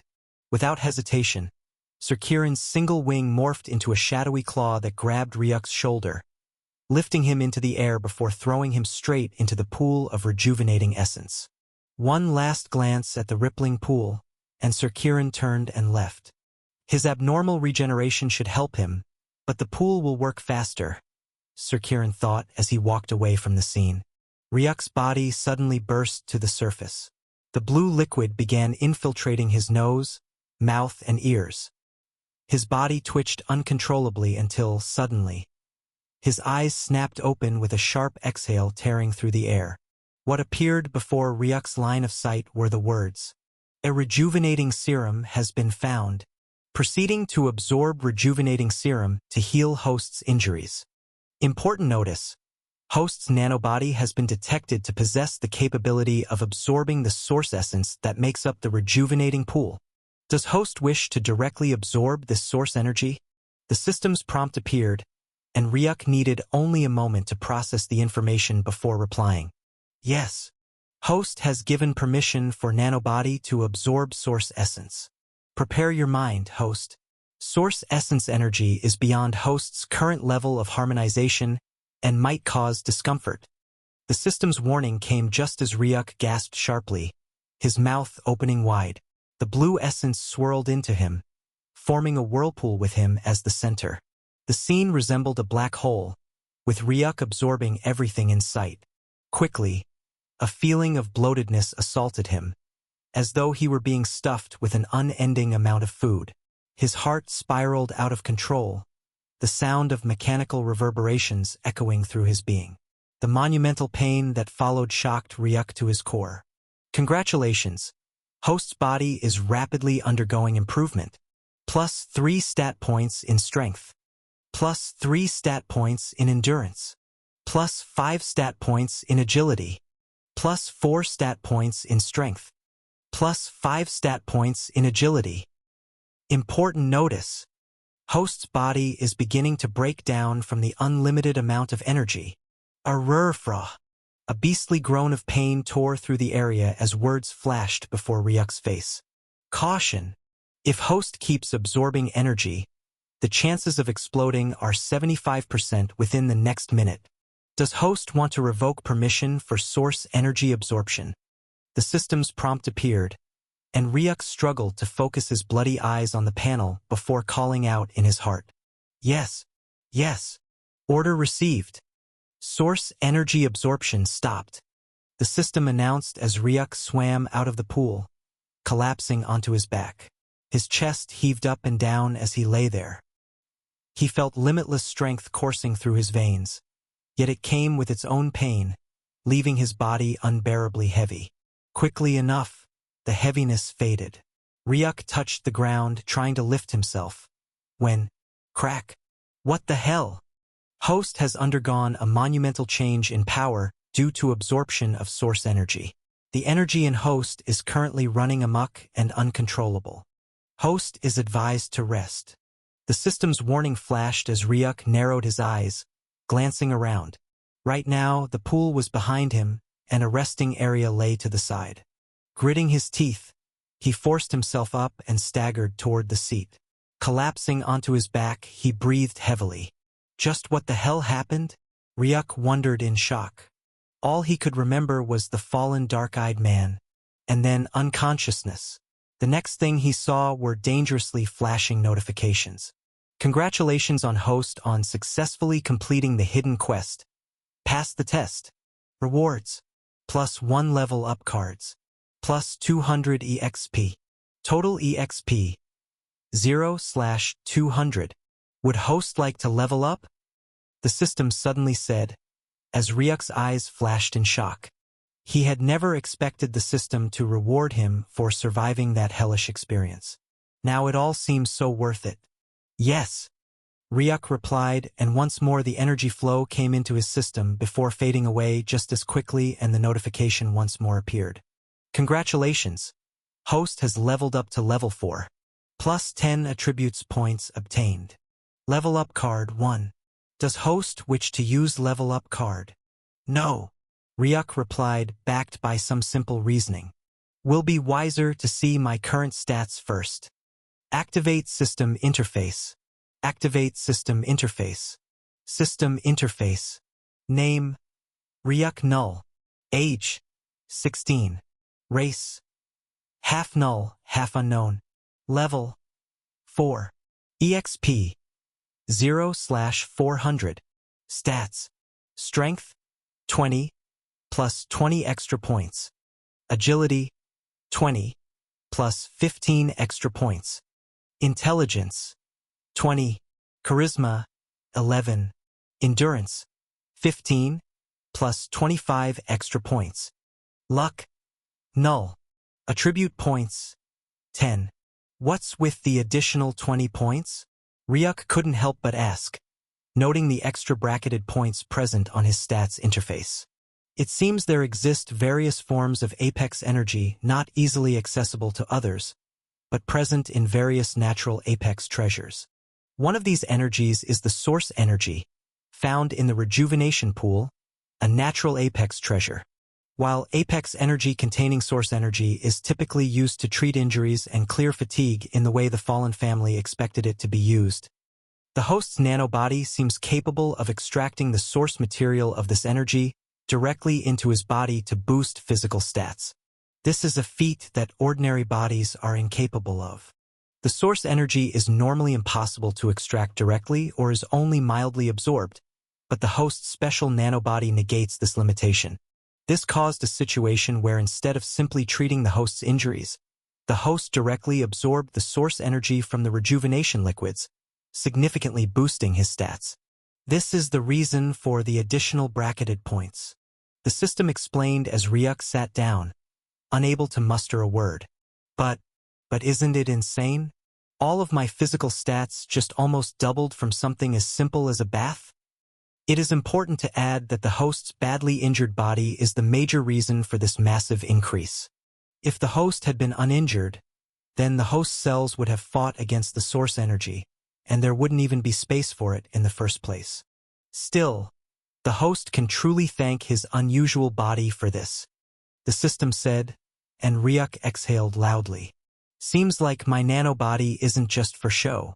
Just what more specialties is it hiding that I don't know of yet? Ryuk thought to himself as he raised his hands and clenched his fists. The doubled increase in strength was incredibly clear, and the feeling was nothing short of intoxicating. Somehow, he wanted to experience that feeling once more, and his eyes started to look at the waterfall of the rejuvenation bath. It was needless. If the host is thinking of doing that again, it would be a bad idea. The host's current cells have been inflated with Source Energy to their maximum. The host needs some time for this energy to stabilize, and Source Energy is best used when the host's cells and organs have received major injuries and thereby space. Is that clear? The system explained to Ryuk, whose eyes narrowed before he nodded. Suddenly, Ryuk's eyes flashed as he remembered something. According to Quinn, classes begin from 7 a.m. to 2 p.m. That should be 7 hours, just the number of hours required for this phase of the class. So technically, this class should be the only one for the day. Most of the students would be in the training rooms now, and that girl had invited him to train. Might as well go check that out, Ryuk thought before his gaze drew to his half-naked body. Well, after getting a new pair of clothes, of course. The Fallen Arisen Training Hall. The gigantic words were clearly written on the structure right in front of Ryuk. Dressed in a new white shirt and trousers, Ryuk exhaled loudly before entering through the glass door.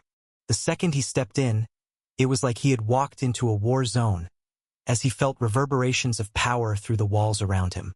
The structure was a simple narrow hall with doors on the sides, and it was from these doors that Ryuk could feel the vibrations, most likely the fallen geniuses themselves training. He remembered the girl had told him she would be at the end of the training hall, so Ryuk kept moving downward until he arrived at the last room in the place.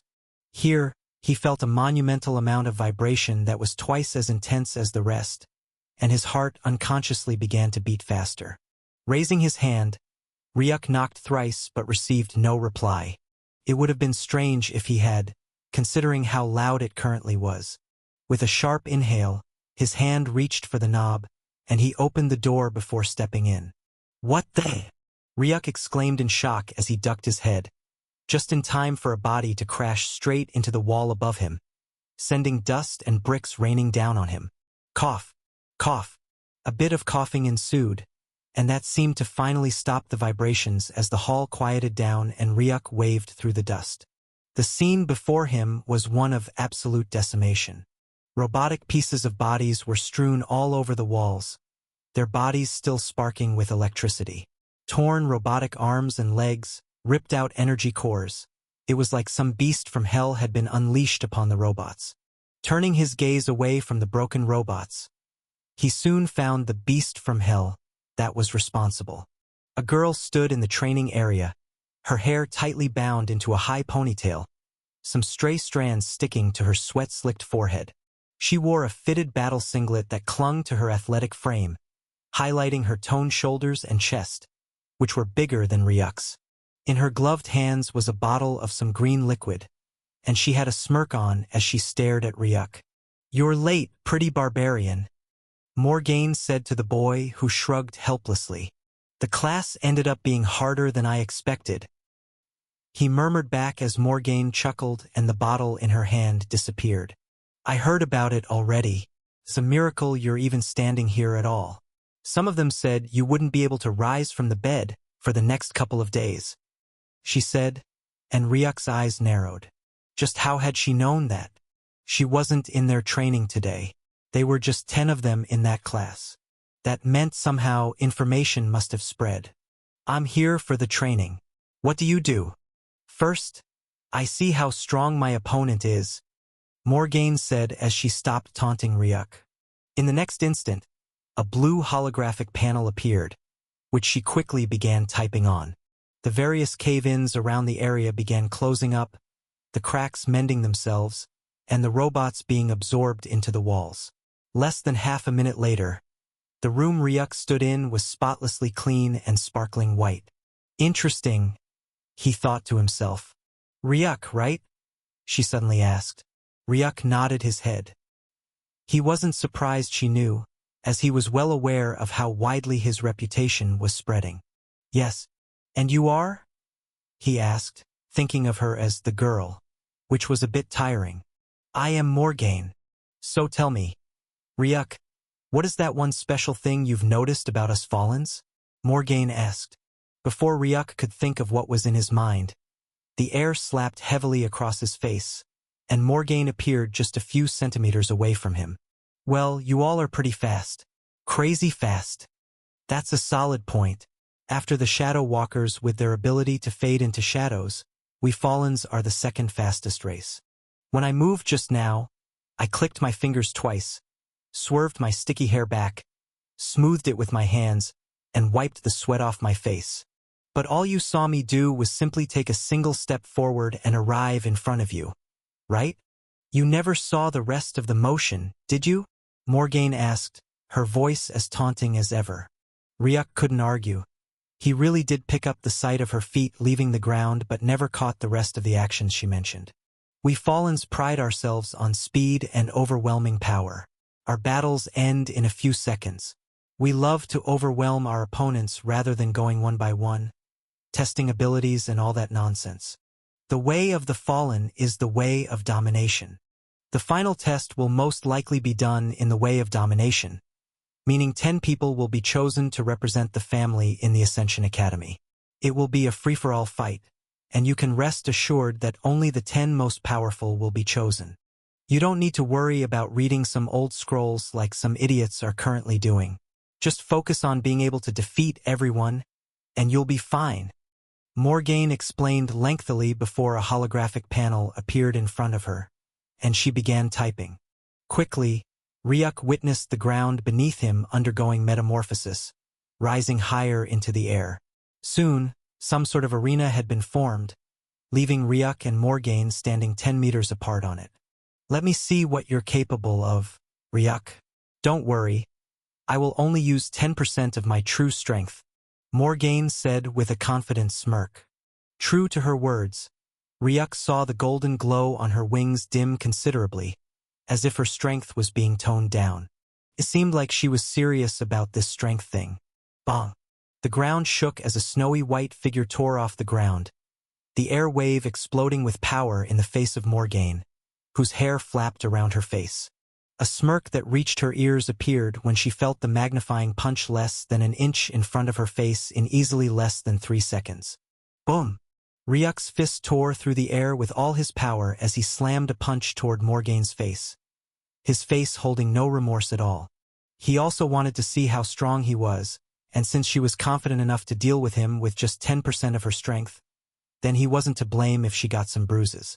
But the joy quickly faded when Ryuk saw his fist pierce through Morgaine's face, only to meet nothing but cold sweat left behind by Morgaine's split image. Sneak attacking a lady? I underestimated how shameless you are. The hot wave of air bristled against Ryuk's ears as he reflexively slammed his hand behind him.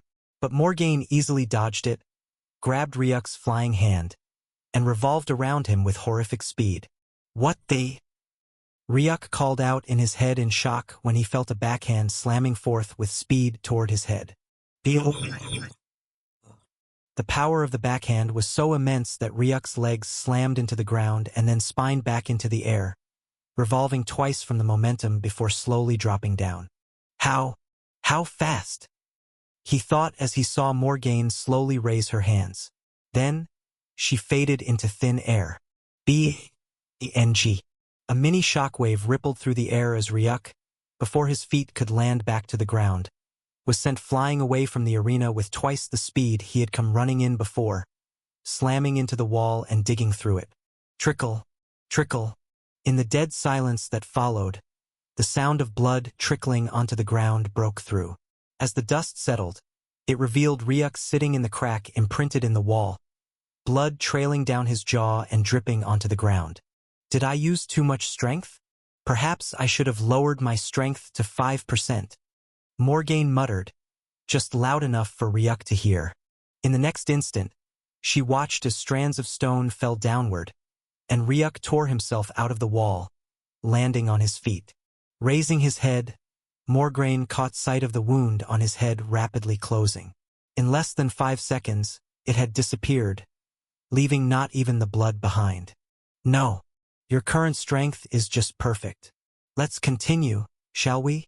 Ryuk asked as he cracked his back and his neck. This would be the official first time fighting a fallen genius, and he wanted to make sure he made good use of it.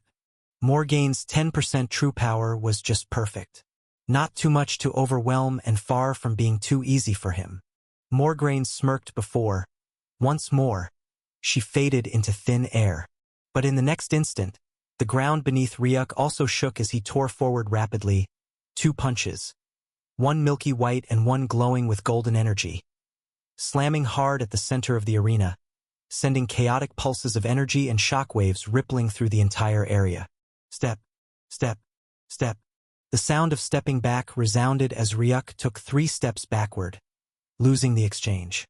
But in the next instant, a kick pierced out suddenly and with speed toward Morgaine's chest. She, trying to press on her advantage, crossed her hands quickly, taking the heavy kick head-on. The impact sent her sliding on the ground for a few meters backward. Interesting. You might be weak, but you are a bit good at fighting, Morgaine said with a smirk as Ryuk's eyes narrowed into tiny slits. A bit good at fighting? He repeated.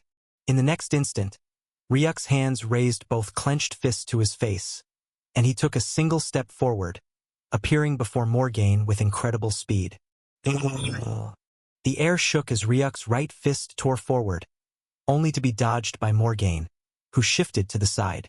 However, Ryuk withdrew his fist, crouched down, and then slammed a punch straight into her stomach, fully lifting Morgaine off her feet and flinging her away. "What the hell?"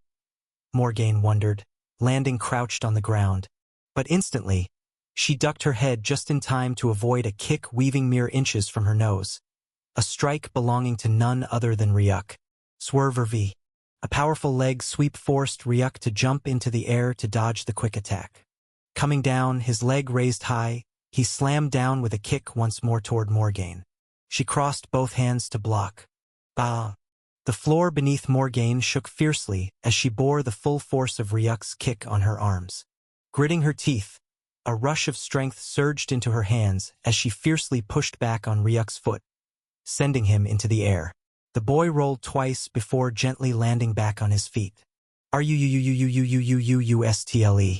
Immediately, Ryuk felt the rustling in the air as he unconsciously shifted his head to the side, narrowly avoiding Morgaine's palm strike. He withdrew both arms to his face before raising his elbow and slashing it down like a sword toward Morgaine's shoulder. The elbow slash failed as Morgaine reacted fast enough to sidestep it. She retaliated with a second palm smash, which Ryuk dodged, countering quickly in return. B-A-N-G. B-A-N-G. B-A-N-G. For the next few seconds, the air was filled with the violent pulsing of waves as palm strikes and elbow slashes weaved through the air with blinding speed. Ryuk found himself on the back foot as Morgaine's palm strikes dominated the space. They weaved dangerously close to his face, carving lines into his skin while he barely regenerated fast enough to block them. Her attack speed increases with every strike, even though there's no actual increase in strength. And her eyes are glowing so powerfully. "A skill, huh?" Ryuk called out. A smirk appeared on Morgaine's face, causing her concentration to break for a single second. Ryuk weaved through the palm strikes, taking one to his stomach and using the force to propel himself away, creating some distance. Instead of pursuing him quickly, Morgaine stopped and looked at Ryuk before raising a hand and swiping her neck. A quiet hum escaped Ryuk's lips as he raised a hand to his neck, feeling the deep line that oozed blood and showed no signs of stopping. At the last second, her attack had been so fast I couldn't even see her lash my neck with her palm. If I had remained for 3 more seconds, I'd have 5 of these lines carved on different parts of my body. Her activated skill seems to speed up every attack while imbuing them with energy that slows my regeneration. But I could have slowed her attacks with my frost veil. The mist should have been enough for me to withdraw safely or even counterattack during her moment of confusion. If this were a real fight, I could counter her skill, Ryuk thought, keeping a poker face as he slowly withdrew from his battle position, collapsing on one knee and coughing powerfully. "Finally out of gas?" Morgaine asked, looking at Ryuk, who coughed up a few drops of blood. His eyes opened wide in shock. "My skill doesn't just boost my attack speed. It also increases my attack power the longer the battle drags on, while making every motion of mine as sharp as a slashing sword. That last attack you took with your stomach to create space should have created a cut on your internal organs," she said as Ryuk coughed for another second before rising to his feet. Endurance 5. The system notification flashed, reminding him of his drained state. He bowed slightly to Morgaine. "Thanks for the spar, Morgaine," Ryuk said. Morgaine shrugged. "Anytime." Ryuk nodded before turning and heading toward the exit. By his estimate, he had been here for around 5 hours now. Right now, he felt his quest had been achieved. He had seen the combat ability of the Fallen and witnessed the power of Morgaine, as well as her skill. If he were ever to come across her in the future, his awareness of her skill should help him avoid surprises. Most importantly, she didn't know about Ryuk's skill, Frost Veil. He had deliberately kept it a secret, choosing to take the full brunt of her attacks rather than activate it. If he wanted to win against the Fallen family's genius, he knew he would need an element of surprise during future battles. This was the sole reason he refrained from using Frost Veil unless absolutely necessary. Now might be the perfect time for Host to use the cultivation manual and acquire some Ice Apex energy of his own. The system notification appeared the next instant. Ryuk stepped out and he nodded his head. He had acquired the cultivation manual that he ought to use to harness Apex energy. Now was the best time to check it out. He could already see the effect of possessing Apex energy from his spar with Morgane. Her body itself was weak, yet she has no trouble sending Ryuk retreating with a punch, mainly because of her hands were fully covered in Apex energy and enhancing their primal power. Ryuk too wanted that. Would his punching power increases if he coats his hands in Ice Apex energy too? That would only be known after his cultivation session. I know the perfect place. The cultivation area. The cultivation area was one of the most highly visited areas of the entire Fallen Arisen Hall. Its reason was simple. It was a place with one of the highest amounts of Apex energy filling the air. When Ryuk arrived in front of the dojo-like building, it was already around 8 o'clock, and he saw no fallen genius, just a fallen lady standing in front of the gate. Approaching the gate, she opened her eyes and stared at him. "You are the new genius, and the last one in the ranking, no?" she asked, and Ryuk nodded. "Then the only cultivation areas you can access are those from number 25 to 30. You're unworthy of cultivating in any other room, save for that of 25 up to 30. Is that understood?" she asked him with narrowed eyes, and Ryuk nodded once more. "Also, absolute silence is the only thing accepted.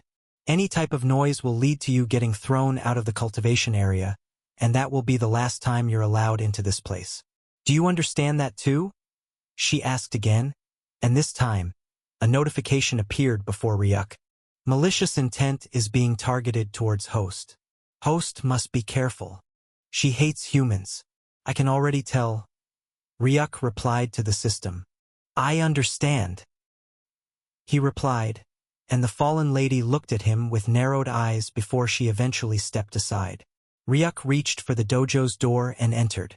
Just like the training room with various doors, the cultivation room also contained the same kind of doors, each with tags displaying clearly written numbers. Immediately, Ryuk moved deeper into the hall, and before long, he found room number 26. Not wasting a single moment, he entered. Before him was a simple room with a simple futon lying at its center. The moment Ryuk stepped inside, he could instantly sense the incredible amount of Apex energy in the air. It was close to 3 times the concentration presence in his room. "I can at least cultivate here with no problem, and it's silent too. Just what I need," Ryuk thought to himself as he moved toward the futon, but he suddenly stopped and hummed. Right now, the fallen lady was standing outside the cultivation dojo. She held malicious intent toward him, and Ryuk didn't know if the best action he could take was to sit down here and go deep into meditation. What if she attacked him because of her hate? No, she won't do that. She's heard of me and definitely knows I was recommended by the half-fallen lady. While she might hate humans, she should refrain from attacking me due to the name of the half-fallen one. They all seem to absolutely respect her. So long as I don't break any rules, she'll have no justification to hurt me, even if she wants to. Ryuk analyzed before he took off his clothes and trousers, leaving only his pants on, and sat down cross-legged on the futon. In the next instant, the grimoire fell down from the sky, landing in Ryuk's palm. A bit of silence followed as Ryuk sat down with the book for 10 minutes straight, scanning its pages before he shut the book and made it fade back into the shop. "I understand now," he mused silently. In the next moment, Ryuk's fingers began crossing into each other in a bizarre position that seemed to form a triangular shape at the center, with his fingers covering all areas of the triangular form and an X finger over the triangle. The finger cross was hard to maintain, but Ryuk still managed to form it. Slowly, he began muttering, "By the breath of the frozen void, I call upon the slumbering frost. Crystals of stillness, awaken to my will, bind the chaos, and let the silence chill. From the depths of the apex plane, grant me the strength of ice unchained. Through my veins, let winter flow. In my soul, let glaciers grow." For the next 10 minutes, Ryuk consciously muttered this, his eyes shut tightly, preventing him from seeing the changes in the area. Quickly, the warm glow surrounding the room from the apex energy present in the air began fading away, turning the place into a world of ice and snow. The air rustled across the room as frost spread along the floor. Slowly, the ice began moving forth, the concentration of snow gathering around Ryuk's mostly bare figure. The snow quickly began radiating onto him, seeping into his skin. Every touch of the snow caused Ryuk's teeth to clatter. Cold. It was intensely cold, but Ryuk knew he couldn't stop the cultivation process for at least an hour. He had to continue the chant or suffer severe backlash. For that reason, with clattering teeth, he continued chanting. The ice concentration all around him rushed straight into his body, and soon white air began puffing out of Ryuk's lips and nostrils as his face turned frostwhite. Time swiftly passed with Ryuk endlessly chanting the incantation. Frost filled the air, and his clattering teeth followed after every word of the incantation that he recited to draw in ice apex energy. The cold concentration had reached an otherworldly level, and Ryuk had no concept of time to know whether it had been an hour due to the incredible flux of cold that caused chilling pain. Eventually, all of his senses became numb to the pain. The ice concentration reached an even higher level, completely covering Ryuk until he transformed into an ice block. Slowly, the chanting continued regardless, puffs of air emanating from his lips until that was all that could be seen. A testament to Ryuk's will, as he continuously chanted even after being reduced to the state of a frozen block. Silently, 5 hours passed. The ice and snow began to quiet down until, eventually, an ice cocoon formed around Ryuk, barely concealing his figure. Yet, through the ice, one could hear faint, inhuman snapping sounds and muffled grunts. Exactly 9 hours later, nothing could be seen in the cultivation room except a white egg sitting on the futon. Shatter, shatter, shatter. Slowly, cracks began spreading through the surface and soon, Ryayip, a loud, droning sound rang out, followed by ice clattering to the ground. A snowy white hand with glowing white runes dancing across its length, extending from the wrist to the elbows. Immediately, a second hand burst through the cracks, and then, Ryayip. In the next instant, the entire icy egg cocoon shattered apart, its remains fading into the air. All that was left was a young boy, cold white air puffing out of his lips and nose.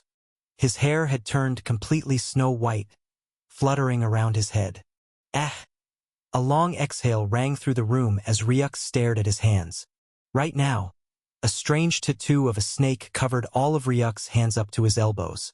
The snake tattoo appeared in the form of icy white runes that continuously oozed ice. The scene no doubt surprised Ryuk. Somehow, he felt the snake's size and shape perfectly matched that of Isha at its adult stage. Congratulations, Host has awakened his Ice Apex runic lines. Host need not be surprised by the snake-like format. It is due to having received the Ice Apex runic form from his pet. Congratulations. A new tab has been added to the host stats. New tab mana has been successfully created. Have you awakened, Isha? Ryuk's voice rang through the dojo room. In the next instant, something materialized around Ryuk's arms. It was a long snake, approximately 1.8 meters in length. Its body was smooth and white, covered in glowing ice-like scales. It coiled around Ryuk's right hand, its head rising straight with cold, blue gem-like eyes fixed inches away from Ryuk's gaze. The snake was none other than Isha herself. A small smirk curved up Ryuk's lips. You've grown bigger. Right now, Isha's size had reached that of a python, yet it was still as weightless as ever to Ryuk's arms. A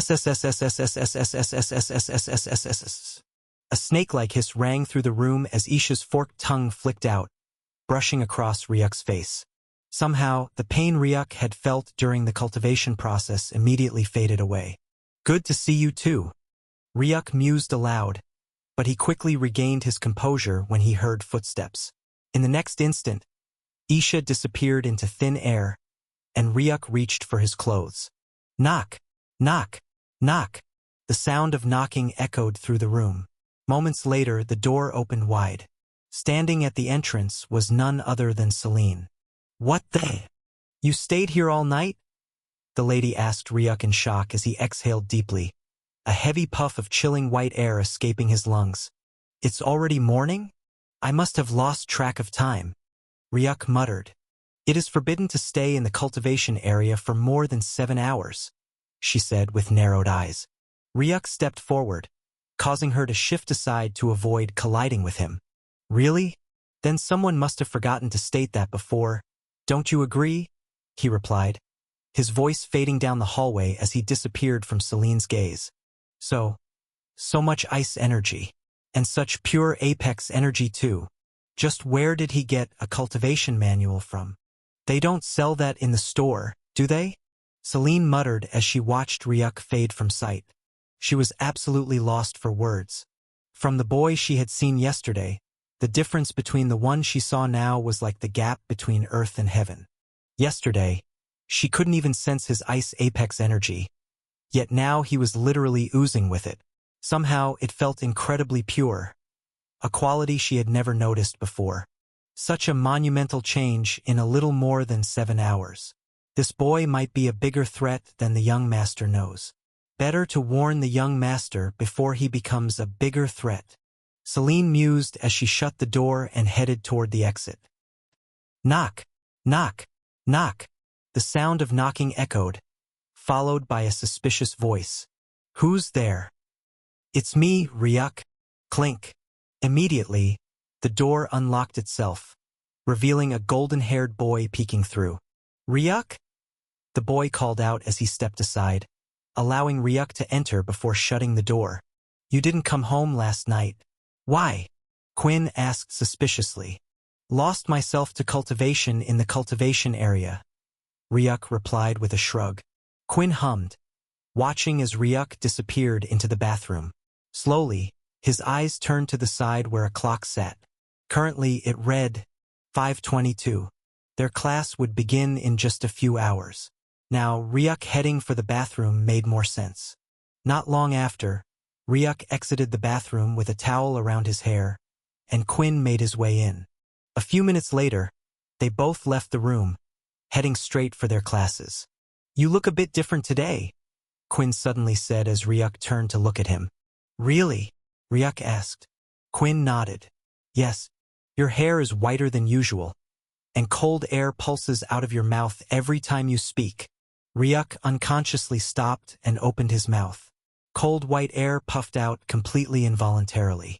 The white air and cold emissions from the lungs are side effects of the host possessing ice apex energy. These effects will disappear as the host gains better control of his energy.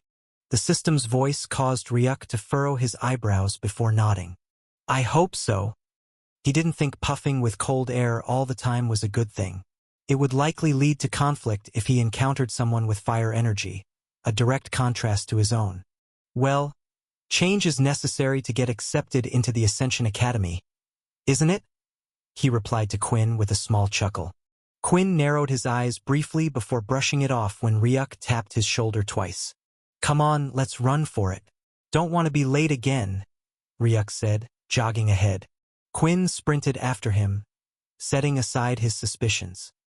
"He's still the same Ryuk. You all arrived pretty early today." The voice rang out through the grassy area where around a dozen boys could be seen standing. Its source was none other than Sir Kieran, who stepped out of the dark portal behind him, holding a small dark grimoire in his hands. His eyes scanned through every genius, slightly pausing and flashing in shock at Ryuk. However, his gaze was so fast that no one was able to see his reaction, not even Ryuk himself. "Good. You all already know the rules, but today, they will be changing. You will have to complete the test in exactly 6 hours, or you will have no choice but to repeat the test again, without a rejuvenating bath, of course." The man said this as the fallen geniuses exchanged murmurs before they all turned and looked at Ryuk, shaking their heads in pity. They had all grown used to completing the quest in 7 hours. A sudden reduction in time wasn't what they expected, but they could still manage it if they gave it their all. But could the same be said for Ryuk, who had barely completed the quest with only a minute to spare just yesterday? It was clear that only a single person would suffer today. And somehow they actually don't mind that much. Sir Kieran immediately faded into his portal before the students could complain. The moment he disappeared, everyone tore off the ground with speed. They all knew that Sir Kieran's disappearance signaled the beginning of the test, and the timer was already ticking. TCH, lowering the time? Just how does he expect you to? Quinn was saying when he felt a swoosh of wind as a white figure blasted forward by his side. A tumultuous wave of air slammed into Quinn's face, and his eyes widened in shock as he turned to look behind him. Right there, close to the front of the group, was none other than Ryuk. Try to catch up, Quinn. The echo of the words rang into Quinn's ears as his eyes flashed in shock, seeing Ryuk quickly disappearing into the distance. Immediately, Quinn sprinted forth, chasing after him. This time, it wasn't only Quinn who was shocked senseless, but the entirety of the fallen geniuses. They watched Ryuk keep pace with them, his expression calm and focused. How the hell is he so fast? The same thought ran through all of their minds. They could vividly remember how they had left Ryuk far behind just the day before. Yet, right now, he was running by their side, even though they were giving it their all. How could his speed have improved so massively in just one day? He'll run out of power soon. They consoled themselves as they continued at their fastest pace. But Ryuk didn't slow down at all until they all arrived at the foot of the mountain. Their eyes flashed in shock when they saw Ryuk slam his feet heavily into the air, soaring 10 meters high. His palm crashed into the mountain's edge, and immediately, he began raising himself, quickly disappearing up the mountain. What the? They thought as they saw the human boy climbing ahead of them. Immediately, they all jumped after him, scaling the mountain with speed. It struck the hearts of the fallen geniuses to witness a human boy, whom they had left in the dust the previous day, matching their speed. Worse, it was utterly forbidden for him to surpass them. This drove all the fallen geniuses to reclaim their pride. In unison, they began scaling the mountain even faster, instead of pausing a little like they would normally do. Quickly, the blue energy barrier loomed over the mountain, but Ryuk noticed it floating ahead of him. Just as the fallen geniuses decided to let it have its way, Ryuk jumped high into the air before the barrier could touch him. He moved up for another 2 meters before his hand crashed into the mountain surface. Immediately, he felt the barrier's effect, which made his body heavier.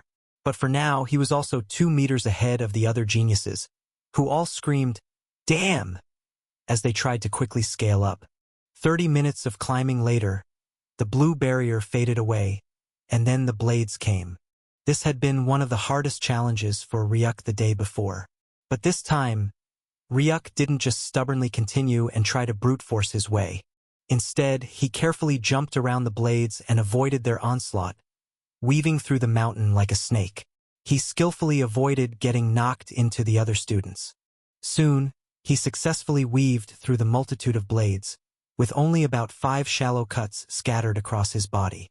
His hands slammed onto the mountain's surface, pulling himself up. Surprisingly, Ryuk was among the top 3 out of the 10 students to arrive at the top of the mountain. Looking to his side, he saw a silver-haired boy whose face was absolutely blank. His silver eyes radiated a dull aura. To Ryuk's left was a golden-haired girl, an interesting golden light flashing in her gaze as she stared at him. Julia had barely cared about the newcomer human boy who had joined them. She had felt nothing but disdain when she had witnessed his pitiful state the day before, looking one step away from failing the class. Yet she couldn't help but be shocked when the same boy arrived right beside her the very next day. Ryuk paused for about a minute to gather his strength at the top of the mountain. However, he gritted his teeth and continued when he saw the silver-haired fallen boy, not even resting and simply continuing toward the infernal rope walk. The same was true for the golden-haired girl. Somehow, this spurred Ryuk onward as he arrived at the foot of the rope. Looking at both fallen geniuses already on it, he noticed how they coated themselves in some sort of apex energy barrier. Ryuk could guess that it made them impervious to the rope's heat.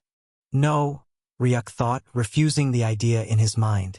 Instead, he latched onto the rope, clinging to it tightly, and began climbing with all his strength. He decided to bear the brunt of the intense heat rather than protect himself with his apex energy. Is he dumb? Why is he climbing like that? The question echoed through the minds of the rest of the fallen geniuses as they all found themselves catching up to Ryuk. While Ryuk was climbing the rope, they were all running on it, easily surpassing him, and they wondered why Ryuk wasn't running on the rope instead of climbing it. Quickly, the blue energy manifested itself, slowing them all down as their speed drastically reduced. But Ryuk kept the same pace, climbing with all of his speed and power. Sweat trailed down his face from the burning lava heat below him, but his eyes remained deeply focused. Ryuk's reason for choosing not to cover his skin in apex energy was simple. He wanted to feel the heat of the lava. It was supposed to be one of the difficulties of the infernal rope walk, the terrible heat waves from the lava. While the others were shielding themselves from it with their apex energy, Ryuk wanted to use his physical body to bear the full brunt of it. Yesterday, the heat waves were almost melting his skin off his body. Yet right now, Ryuk only felt like he was placed on a stove. Did it burn? Yes, but not on the level where he felt he was melting. This lava was one of the best ways to measure his physical strength. Eventually, Ryuk knew that one day, he would walk over this infernal rope and find out that he could no longer feel the burning. Then, it would be a testament to how much his physical strength had improved. Ryuk's idea led to many of the fallen geniuses surpassing him eventually, but he was still able to make his way forward toward the last phase of the test fairly quickly, disappearing into the Shadow Gate where the Shadow Run trial would begin. Placing his hand on the wall, Ryuk sped forward with haste. This time, the darkness seemed to no longer be as dark. Easily, Ryuk sped through the dark hall. The sound of swiping claws could be heard, yet he dodged them effortlessly. Smashing a punch to the side, Ryuk's hand blasted through the head of a shadow beast, turning it into nothing more than a shadow. He suddenly ducked his head to the side, swerving past another shadow claw before his palm shot forward, clasping onto the beast and flattening its head against the wall. Without stopping, he continued to race forward. Fists occasionally blasted forth, reducing the shadow beasts to nothing but shadows. However, they gathered faster with even more vigor as Ryuk sped forward, doing his best to find his way. Quickly, he tracked down the indicator of the door's exit, a strange moonlight from the distance. Ryuk sped forth with determination toward it. In the next instant, a wall of shadow began forming at the exit as shadow beasts gathered, but Ryuk didn't stop at all. "Activate Frost Veil," he ordered as he sped forward, frost emanating from his legs and surrounding the area. Suddenly, Ryuk faded away into the mist as all the shadow beasts felt it slam into them, straining their eyes to catch their prey. But then, step, step, the sound of dripping resounded, and all the shadow beasts instantly turned behind them, only to find Ryuk crouched down and walking out into the light. They had almost blocked the entire airspace, but they couldn't block the roofing. Ryuk had simply reduced their vision, blocking their sight, and then he had jumped up, passing right above their heads and landing behind them. With nothing stopping him anymore, he casually walked into the light. Still, the exhaustion was intense, and Ryuk collapsed onto his knees, breathing heavily. A few drops of blood trailed down his face and hands. His battle in the Shadow Run and the mountain climb hadn't left him unscathed. "You completed the quest in exactly 5 hours and 30 minutes, and you're the 8th earliest one to arrive." Sir Kierna's voice rang out as Ryuk raised his head, finding the man standing above him with pitch-black eyes staring at him in faint amusement. "This result is a lot better than yesterday. Seems like you're not completely hopeless after all," he said as he stretched his hand forward, wanting to help him up. Ryuk grasped it, only for his expression to change as he felt the cold hands lifting his entire body weight from the ground, and then, splash, a figure crashed straight into the rejuvenating pool as Sir Kierna dusted his hands as if he had just finished an important task. "Class is done for today. You all can leave after getting healed of your injuries," Sir Kierna said before walking away from the place. Some students immediately decided to leave, though not without giving Ryuk a heated glance. Yesterday, he had arrived close to an hour after they had already arrived. Today, he arrived as the 8th person, earlier than 2 of the fallen. Such a change was monumental, and even their pompous egos felt a small hint of threat from Ryuk. Eventually, some of the geniuses left, leaving only 2 people in the bath, Ryuk and Quinn.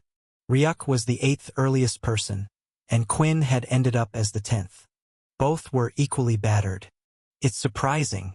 You went out for one night, and your speed increased so massively, Quinn said as Ryuk's face bobbed up from the rejuvenating pool, spitting out liquid that had entered his mouth and nodding slightly at Quinn. But aren't you afraid your sudden increase in strength will alert the other students? You might get yourself in danger, you know? Quinn said as Ryuk, who was preparing to swim across the pool, stopped mid-motion and turned his head to him with a raised eyebrow. What? I mean, you just finished 8th and you were so fast you gapped almost all of the students so quickly. The majority of them now have eyes on you. That might not necessarily lead to a good thing. In fact, I bet there are some students that will look to gravely injure you to prevent you from being a threat to the top 10 ultimate geniuses. Aren't you scared of that? Quinn asked as Ryuk's eyes narrowed before he suddenly asked a question that shook Quinn.